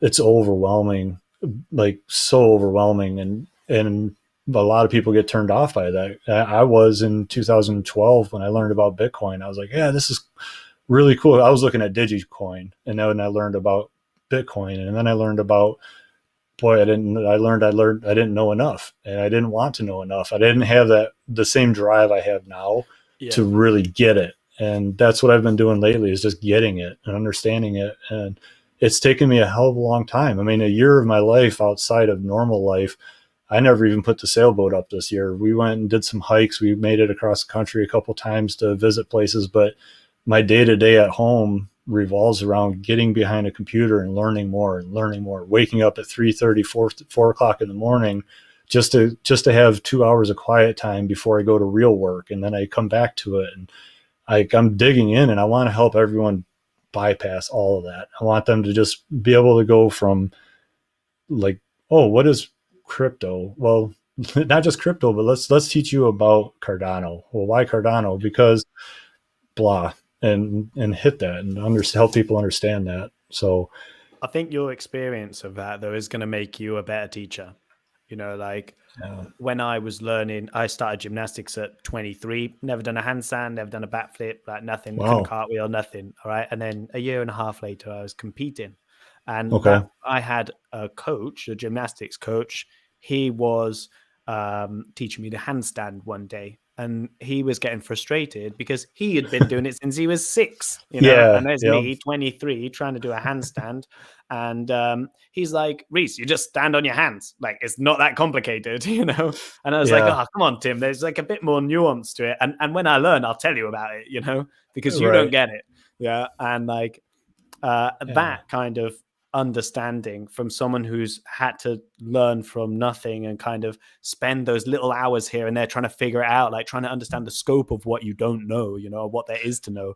That will be what will help you teach people better. And that's a great asset. That's a great thing to have, because you can shortcut everyone's learning because you understand how to explain it to them, because you compare it to things that are real life things, like. Then that's my hope. I do a lot of that. Go ahead. Yeah, I just remember in your pie video when you're saying, I can't remember what it is, but you were like comparing stuff to like your guest bedroom. You're like, oh yeah, this is here, that's there, and that's like the guest bedroom. And here's my it made IP perfect address. sense. There's the relay IP address, but yeah, you have exactly. to get from point A. The little I have a analogies tendency like that. for that because And I'm a fire instructor, and yeah, a lot of the things I have to teach really truly are life or death, and helping people understand that. And when you're talking like pump hydraulics and discussing how a fire engine works or why it works, you have to know every different version of it, and everybody has to learn different ways. I do high angle rescue and confined space, so when I'm talking about how to tie a knot, you may not get it, so I need to learn a different way to teach you or help you understand that. So that's been in training. It's amazing how little people actually know about Cardano. Like I drop in on spaces every now and then. How to pommel. And 28 and want to get into gymnastics, mate, do it. Get involved. Get involved in gymnastics. You know what? I trained at the gym for like a year and a half, and then I realized I do the same thing every week for the rest of my life. And I quit the gym for like 3 months. And then I accidentally went to a gymnastics class one day, and everyone was having so much fun. I just fell in love with it. And then that was it. I was off to the races. So like, you can do it. All right. The oldest person I've taught to handstand from nothing was 65. Is a postman, and he couldn't lift his hands above his head. And in 3 months, he could handstand. So you can do it.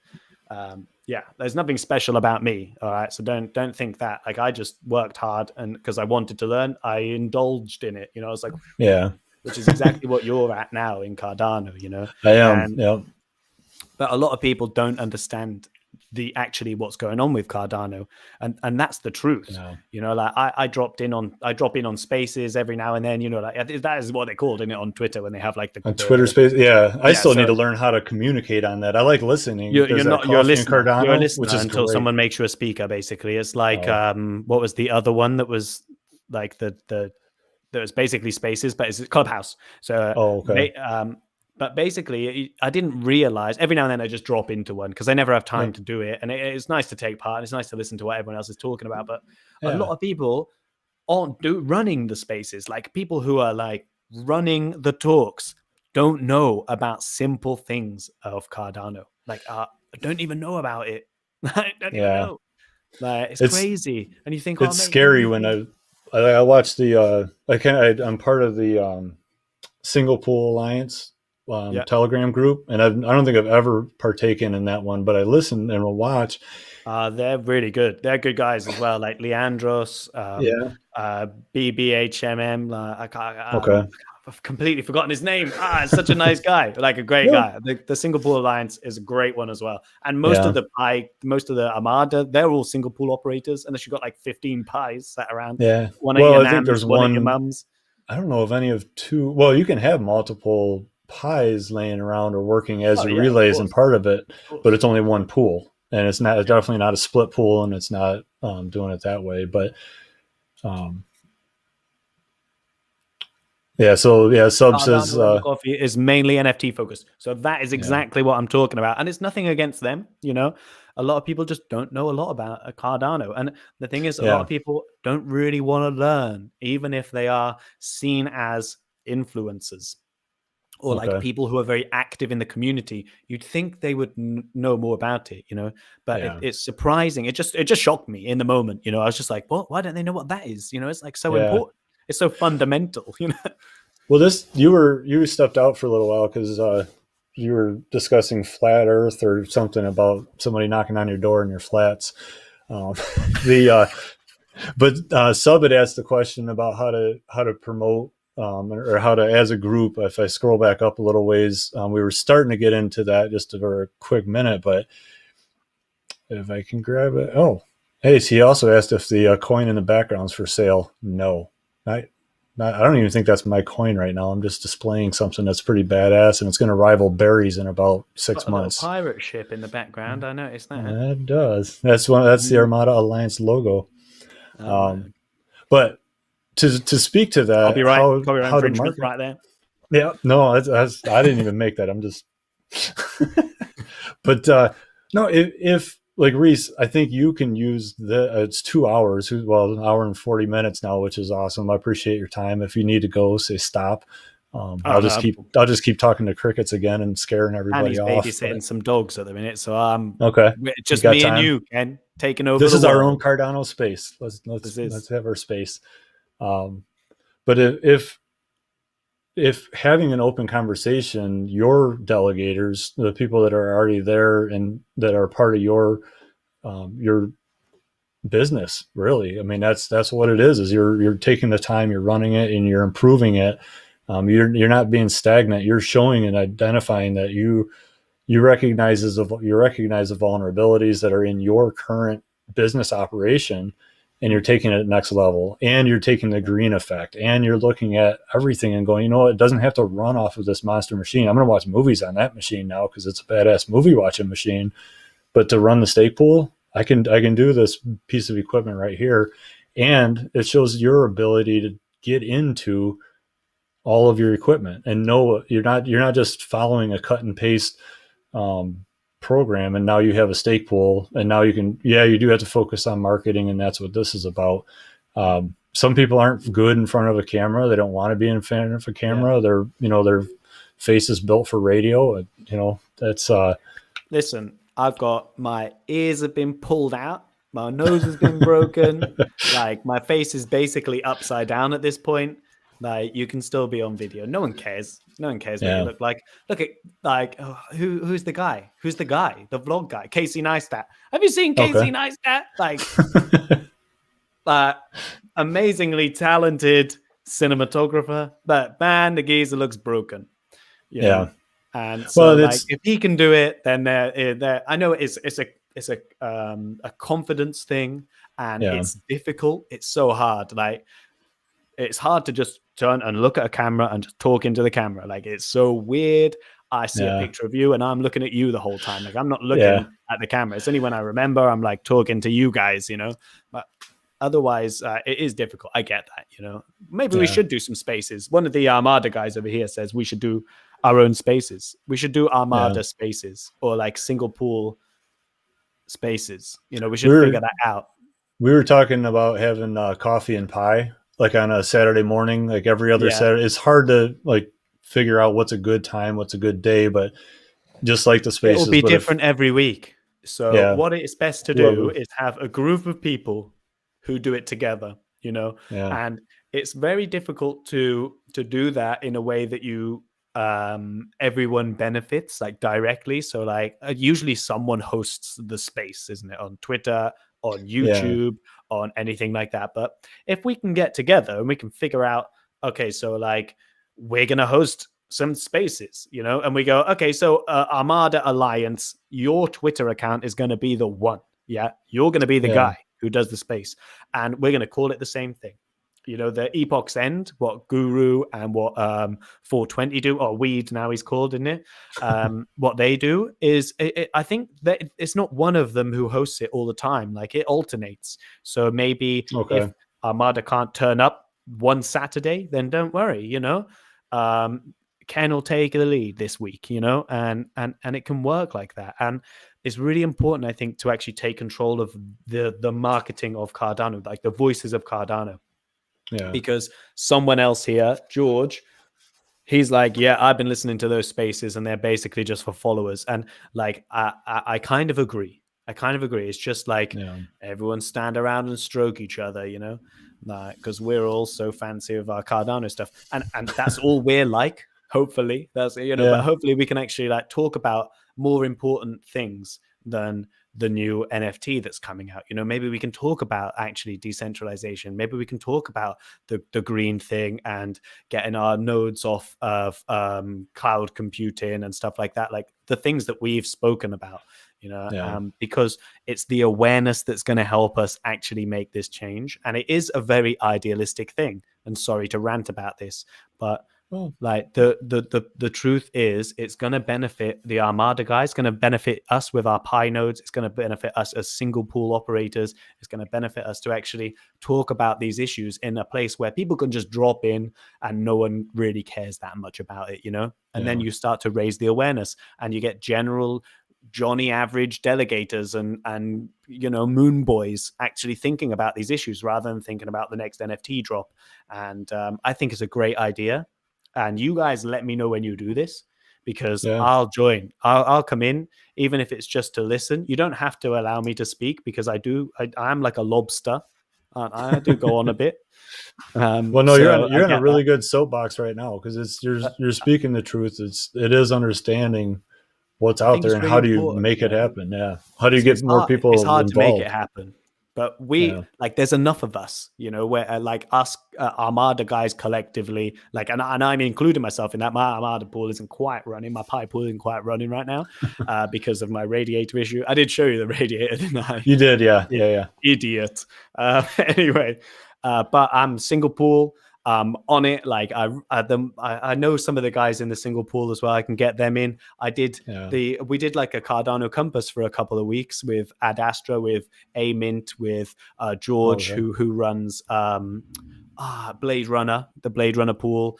Alex came on, Coda came on. Like, people are around to talk about these issues, and we can do it. You know, it's up to us. Just like with the Cardano improvement proposals, we've got to be the guys who like lead it, because we're getting to the point where no one is doing anything like that, and everyone's just pushing either their NFT agenda, which, you know, fine, make your money, do your pictures, I'm all cool, I'm good with that. I don't hate you for it, but we need to control, we need to actually promote ourselves as well, because a lot of single pool guys are struggling, you know. Like I don't have a massively successful pool. I got about 1.5 mil or like 1.3 mil or something like that right now, you know.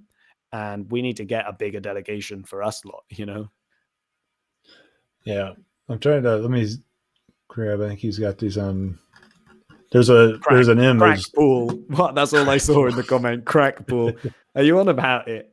We should definitely do a crack pool. We could come up with some funny NFTs for that for sure. Trying to figure out how to bring an image over. I don't. Cocaine and ketamine pool legends. Sorry, just for saying that, Ken, I don't think you're going to ever be able to monetize this video. I'm so sorry. It's so long as well. Think of all the ads you could have every 8 minutes or every 3 minutes. It'd be like, bam. Have you joined free trade? You could make loads of money with eToro. You know, they all do that. Ah, man, YouTube ads wind me up so much. You got monetized not long ago, right? You were. Yeah. Okay. I basically blagged my way into YouTube ads. Okay. Yeah. I mean, that's crazy. I think it took ages to get to the 1,000, and it was only because I did the smart contract videos. Oh my God, I forgot I even did them. So the way that worked, right, is when the Marlow playground. Sorry, I just assume you're fiddling around with something right now still, so I'm going off on a tangent again. So when Marlow playground was first announced, I like just had a go on it one day, and I was like, cool, this is kind of fun. And I made a little contract about my business, about PTing basically, and it was terrible, and there were holes in it, and I recorded it on my iPhone, and I had the worst video editing software because it was on my phone. And so that video, every 3 days, I get a video comment moaning about my head just moving all over the screen all the time. Love it. But I was trying to get me out of the way, guys. I'm sorry, you know. But like that video, then I did one about 3 or 4, 6 months later of an update for it, where I basically addressed some of the holes that people had in the contract and spoke about how we kind of deal with those problems. And I was only using Blockly, like I wasn't doing anything particularly complex in terms of like coding, programming, you know. But they were the things that really kind of helped establish the YouTube channel right at the start. And I'm not massive by any stretch of the imagination, guys. I've got 1,700 subscribers, which might be a lot for some guys, but in terms of YouTube, it's like, you know, it's pretty bad. And you don't have a lot of views on, especially as well. You have your STOIC pool, but you're also doing your fitness stuff, right? Does that get a higher audience or a higher view rate? No, No, okay. no. I In didn't know. fact, the fitness stuff gets less because the fitness stuff isn't that niche.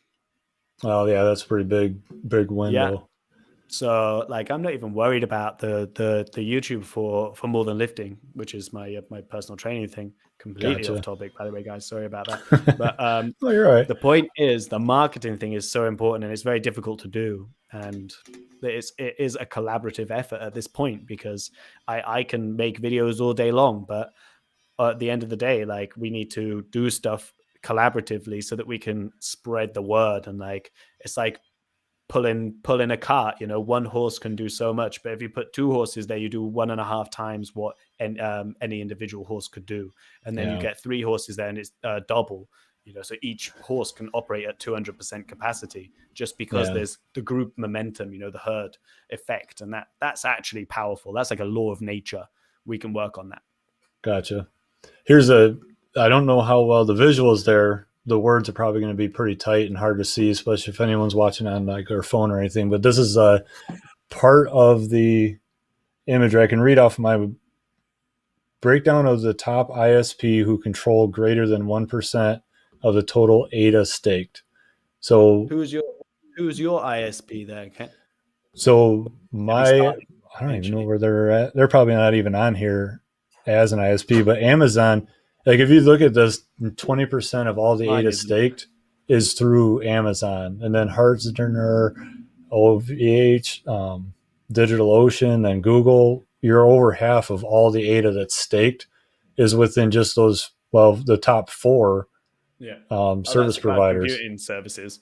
Yeah. So when we talk about, if you actually break this all the way down, and I'm going off of some notes that that Whale had shared with me when we were talking about like why market and why it's so important, is we know that there's 30 plus pools just in the Armada Alliance who are running on ARM. We know there's I don't know the number of single pool operators that are out there, but a lot of them are out on the cloud.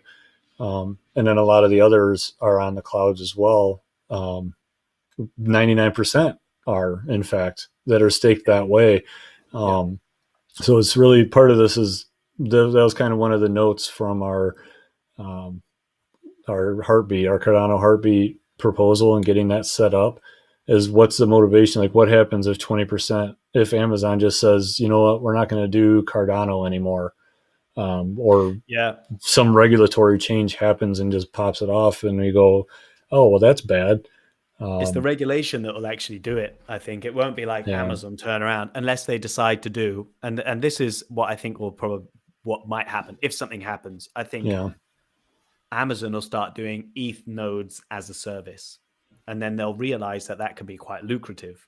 So instead of you paying for having some guy who's competent who makes their own servers and then runs their ETH node, I assume that's how I'm assuming it just works like Cardano at this point, right? Yeah. I don't have one. All right. And I think we're still imagining ETH, aren't we? Anyway, so imagine they do that, right? And then everyone who runs nodes then has to pay a premium to them to host the node, because why wouldn't they charge more? As soon as they realize you're making money, they're like, oh, I'll have a little cut. You know, I'll have an extra 20%, 30%. And I think that's what would happen. And ETH would be the catalyst to that, because it's the most obvious, you know, for people to be operating. And then it'll trickle down, and Cardano and Solana and everyone else. Like before you know it, they'll have Chia nodes. Do you know what Chia is? No. Chia, right? Chia is a terrible idea. Okay. Right? Because instead of like work, it's proof of storage, which means that you need thousands of terabytes of storage to be able to actually do things. It just makes no sense. Like how people even talk about that as being a potentially good idea for running a network of some kind, you know. Anyway, it's a complete tangent. Yeah. Well, the reason I brought it up is that motivation, right? Like that's like why do we need to sit down and actually put our faces out there and openly discuss and say, hey, we're running a stake pool, and market each other and market everyone that's available for it. And it isn't just about pulling more ADA into my pool or your pool, but other than a sense of decentralization. You know, I'm not asking for 64 million ADA right now. maybe a pool that has, like, if you look at it and you say, hey, I have 64 million ADA in this pool, let me just put 32 in one if I wanted to be so centrally, and then put 31 separate $1 million pools. Well, that means I need to open 31 new wallets. Okay. And I think there's some that becomes a bit of a CIPs. management issue, doesn't it? Like, Yeah. But you're doing it for, if you're in ADA for a reason, or if you're in ADA, it's for a reason. And if you're in that reason, it's probably for decentralization. So take part in that. And if you're wanting to you know make, what, actually, I know personally a couple of whales who have done that, who have made it like a bit of a mission, like their own okay, kind of fight in the good fight, where they distribute ADA, like they've got a couple of million or whatever, and they'll pop up one here, one there, and support small pools that they come across and believe in. And you know what? That is amazing, because like, thank you, thank you guys. But actually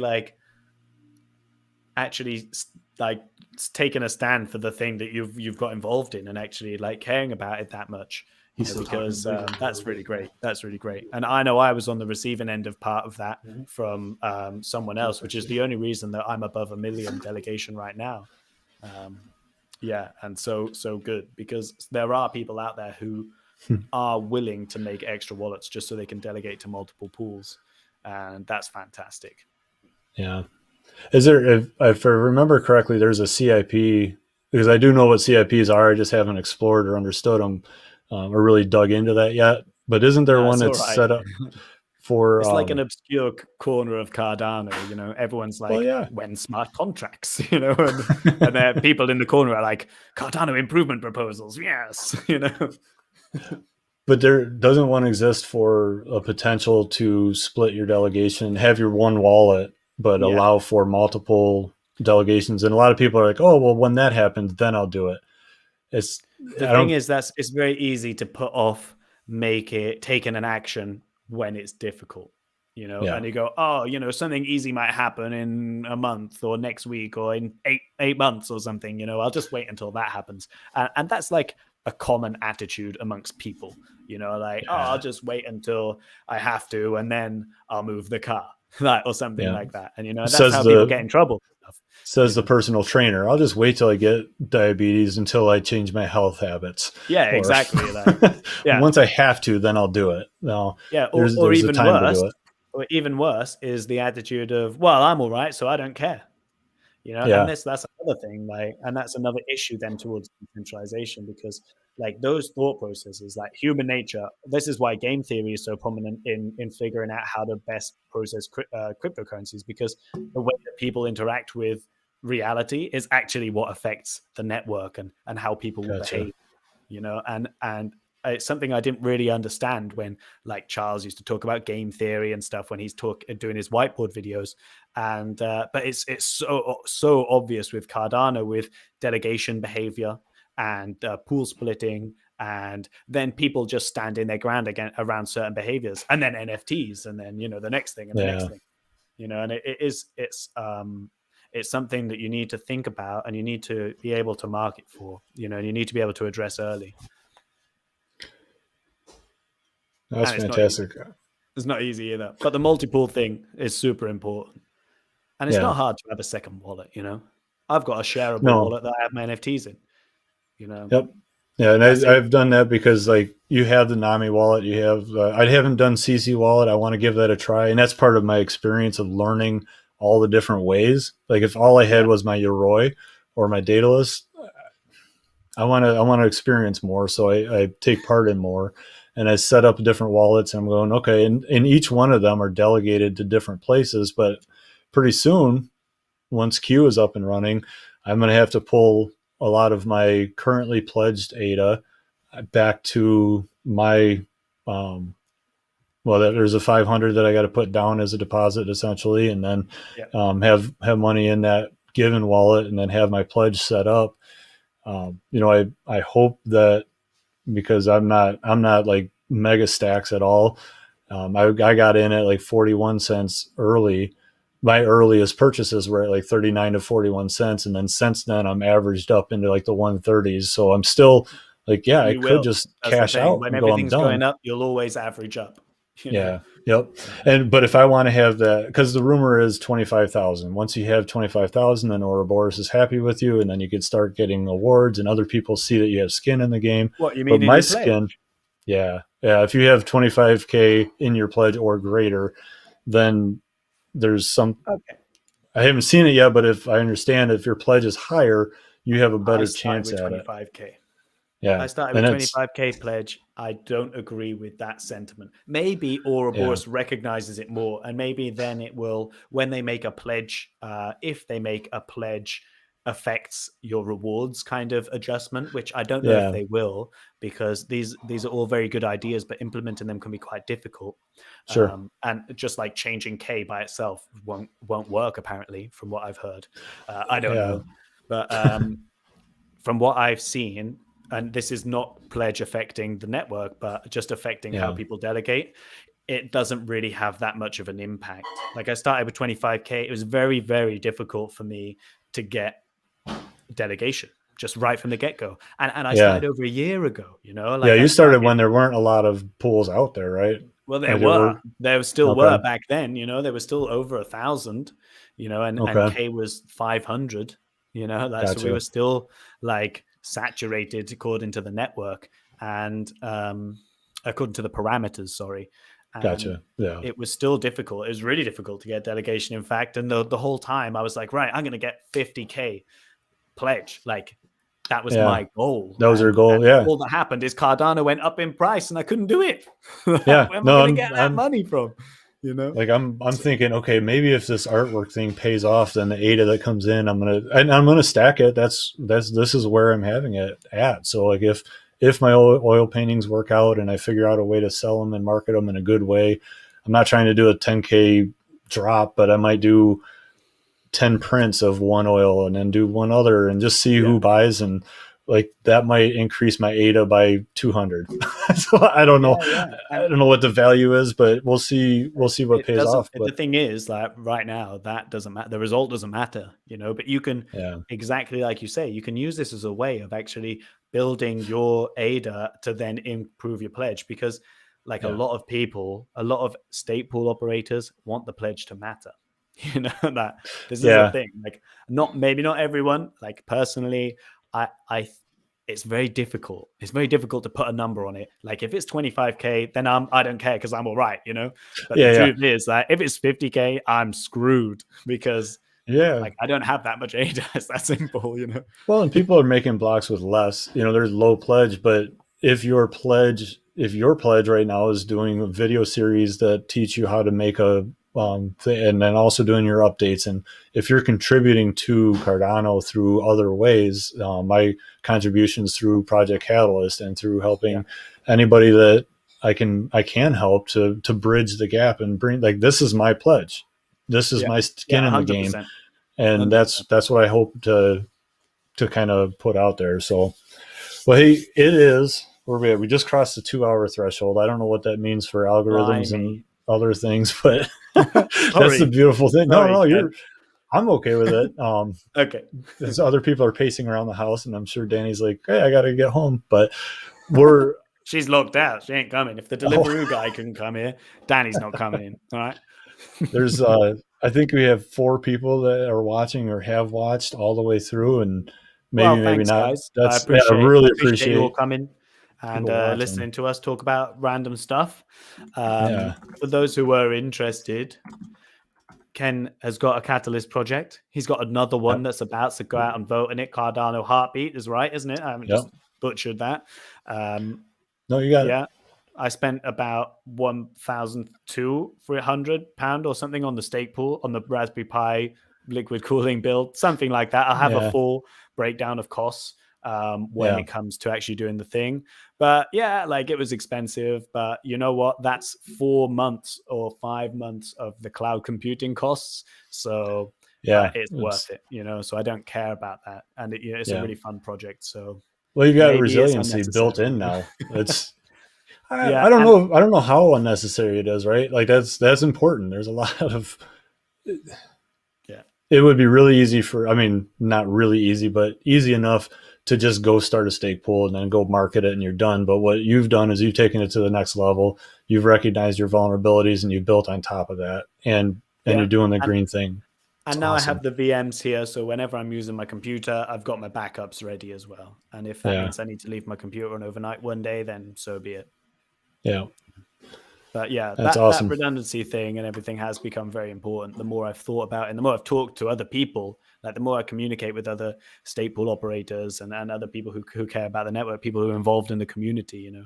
Yeah. And I come on a little strong sometimes. I guess it's being Welsh. I'm just quite boisterous and I'm like, rah, rah, what's going on, everyone? La, la, la, la, you know, but like I think a lot about this and the whole thing's very important to me, you know. And I really want everyone to succeed. I really want everyone to just like smash it. I'm in Cardano because I want Cardano to go crazy, just like you, Ken. You know, it matters to us, and so that's why we're here. Like, I'm not here for a money grab. I'm not here going to be making 8 pools. If anything, I'll pretend Danny's making a pool. There you go, the Danny pool. If I see the Danny pool, we'll know what's up.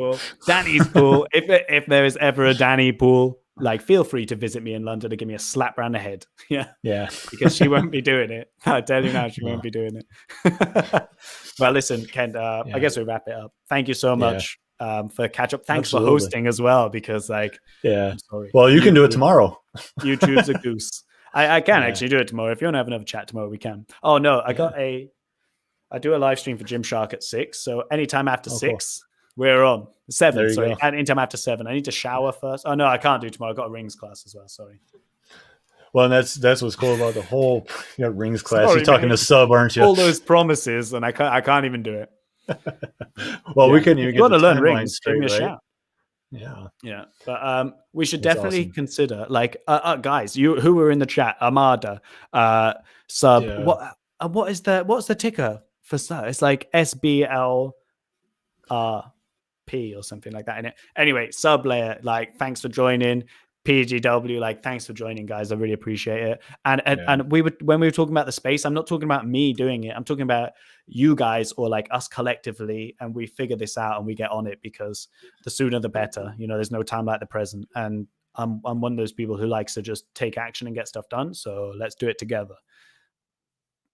Do this. Get it done. I'm well excited. Let's do a space right now, Ken. Just me and you. We just did. No, I know. I'm only messing. I'm trying to see. I'm doing the obligatory. I'm dropping everyone in our live chats, and a huge thank you to everybody that jumped in here. Where are you at, PG? And thanks for joining. Thanks for the questions. And you can always hit me up if you ever want to reach out to me. Just send me a message.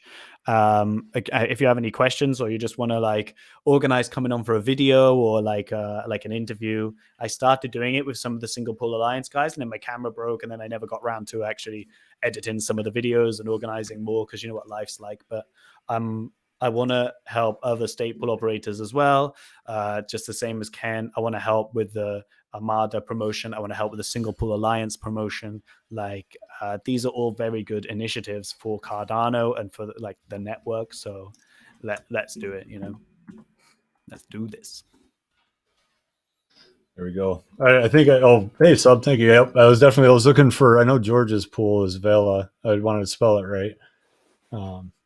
PGWeb, you're doing a fantastic job, by the way, with your AI videos. I have not. I'll admit I haven't watched all of them yet, but they're good. They're really good. He's doing a really good job with getting that out there and putting the information out to everybody. And it's really what it boils down to, is like all the YouTube stuff that I've learned about and understood and tried getting was just get in front of the camera, hit play, record, and send it. Every time I get in a plane and I look down over the runway and I see subdivisions and then like miles and miles, and how small we are as people in this planet, and how every different major or minor city that I go and visit across the United States, since we're kind of locked in right now, it's unbelievable how much everything is so the same. It's Anytown USA is not just a figure of speech, it's a reality. And this is, we're all creating our own businesses with our own stake pools and the operation that it is. And we look at it and we say, okay, great. I want to be the stake pool somebody's gonna watch this video. Somebody's going to buy your shirt. Well, you haven't started selling your shirts yet, have you? You're just sporting those yourselves? No, Yeah, you know what I have done? I have sent some to my delegators though. Oh, cool. There it is. I have a feeling that I walk around London with these on. Like I go to the gym with them on. Yeah, like I don't even think about it, and then I think one day, like I'm gonna get robbed. Someone's gonna recognize me. I'm gonna get robbed. You know. Luckily, I can run, and I'm not afraid to run fast if I have to. I'll be like, we don't know what your flat number is, so we're all good. You're good. Just 16, go back home. 25, 93, guys. All right, that's too many numbers. See you at home. But I think we'll see some Armada Alliance swag out there soon enough, and we'll see how it all goes. That'd be really cool. Yeah, like I've become such a fanboy for Cardano, like, and I'm cool with that. You know, like, I'm all right with that. You don't upset me teasing me. I've got Cardano t-shirts. You know, I make them myself. I send them to delegators. You know. That's cool. This whole thing's become really important to me just in finding out about it, and I'm well excited. I just love it, guys. I just love like chatting with random people from all over the world. It's fantastic. Heck yeah, we got to do it again. Maybe not 3 months from now. Maybe we pull together some of these staple operators and get them in front of the camera and shave their sideburns, and we'll have some fun. Really appreciate. No. There's another one with some monster sideburns. I don't know if you shaved them off yet, but have you seen? Did you ever watch Community? Yes, that is a Community. There's Starburns and he's the guy. He's Dan, isn't he? He's the guy who wrote it. And every time someone says sideburns, I literally say in my head Starburns. And that's what I think about. So if you've got proper chops on you, like consider stars because it would be epic. Yes. All right, Rhys, I'm gonna hit I think end stream is the next click, and then we all go away. You and I can just say hey. Thank you again. It's really good to see you. It's really good to catch up. I'm glad you're doing all right. Hold up in a quarantine. Thanks for taking your time out for a nice little catch up. It's been really good. For sure. All right, man. See you later. Good night. Oh, good day. Good night for me. Good day for me. Yep. Bye.